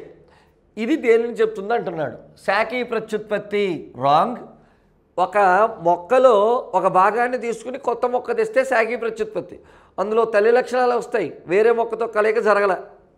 అలైంగిక ప్రత్యుత్పత్తి అన్నా శాఖీ ప్రత్యుత్పత్తి అన్నా ఒకటే. లైంగిక ప్రత్యుత్పత్తి స్త్రీ పురుష జీవుల కలయిక జరుగుతుంది, లక్షణాలు పిల్లల్లోకి వెళ్తాయి. దీన్ని ఏమంటున్నాం? అనువంశికత. ఆన్సర్ లైంగిక ప్రత్యుత్పత్తి. నెక్స్ట్ చూద్దాం. జన్యువు అనే పదమును ప్రతిపాదించిన వ్యక్తి మెండల్ కాదండి, జోహెన్సన్, ఎస్, వాట్సన్, బీడిల్. సారీ, ముగ్గురెవరు? జన్యుశాస్త్ర పితామహుడు మెండల్, డిఎన్ఏ నిర్మాణాన్ని చెప్పినటువంటి వ్యక్తి వాట్సన్, ఇతనితో పాటు ఇంకో వ్యక్తి ఉన్నాడు క్రిక్. బీడిల్ అండ్ టాటోమ్, బ్యాక్టీరియాలలో జన్యువులు ఎలా వెళ్తాయో చెప్పినటువంటి వ్యక్తి బీడిల్, అతని వేరే వ్యక్తి టాటమ్. నెక్స్ట్ చూద్దాం. పిండంలో లింగ నిర్ధారణకు సంబంధించిన క్రోమోజోమ్. స్త్రీలో 2 రకాల అండాలు వస్తాయి, ఎక్స్ అంటే ఎక్స్లే, XX స్త్రీని. పురుషుల్లో శుక్రకణాలు XY అంటే అండాలు ఎప్పుడు ఒకే రకం, XXలే. పురుషుడి నుంచి XY. ఇప్పుడు చూద్దాం. స్త్రీ నుంచి ఎప్పుడు వచ్చినా ఏం రావాలి? X. ఈసారి పురుషుడి నుంచి X వచ్చింది. ఎవరు? ఆడపిల్ల. స్త్రీ నుంచి ఎప్పుడు వచ్చినా X వచ్చింది. ఏమొచ్చింది? Y, మగపిల్లవాడు. కాబట్టి ఇప్పుడు లింగ నిర్ధారణ ఎవరి చేతిలో ఉంది? పురుషుడు. తల్లిది, తండ్రిది, తల్లి యొక్క తల్లిది, తండ్రి యొక్క తండ్రిది. ఆన్సర్ ఏంటండి? తండ్రిది. రక్తవర్గాలను కనుగొన్న వ్యక్తి ఫ్లెమింగ్. మైటోకాండ్రియాని కనిపెట్టాడు. అలాగే ఇంకో ఫ్లెమింగ్ ఉన్నాడు, ఆయన పెన్సిలిన్ అనేటువంటి యాంటీబయోటిక్ని కనిపెట్టాడు. స్టీనర్ రక్తవర్గాలను కనిపెట్టాడు 3, A, B, O. అదేంటి సార్, రక్తవర్గాలు 4 కదా? 4వ రక్తవర్గమైన ఏబీని కనిపెట్టింది స్టుర్లీ, డి కాస్టిల్లే. చాలాసార్లు మోసగించే క్వశ్చన్ అండి ఇది. మొత్తం రక్తవర్గాలు 4, మెండల్ కనిపెట్టి 3. కాబట్టి రక్తవర్గాల పితామహుడు స్టీనర్. విలియం హార్వే రక్త ప్రసరణ వ్యవస్థ కనిపెట్టాడు, రక్త ప్రసరణ వ్యవస్థ పితామహుడు.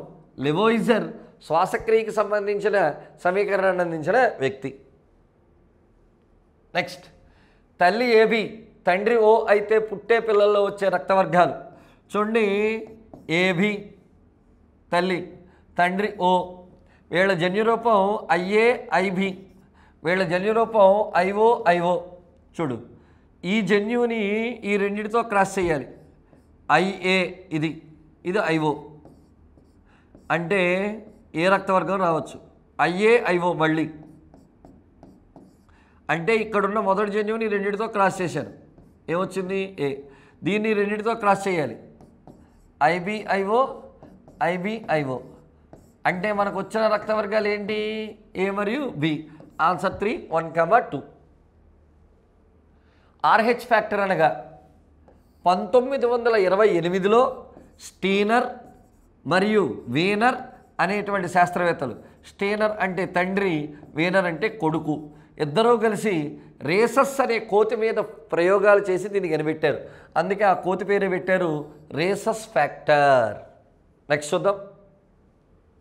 అల్లోజోమ్స్ అనగా కణాంగాలు కాదు, వృక్ష హార్మోన్లు కాదు.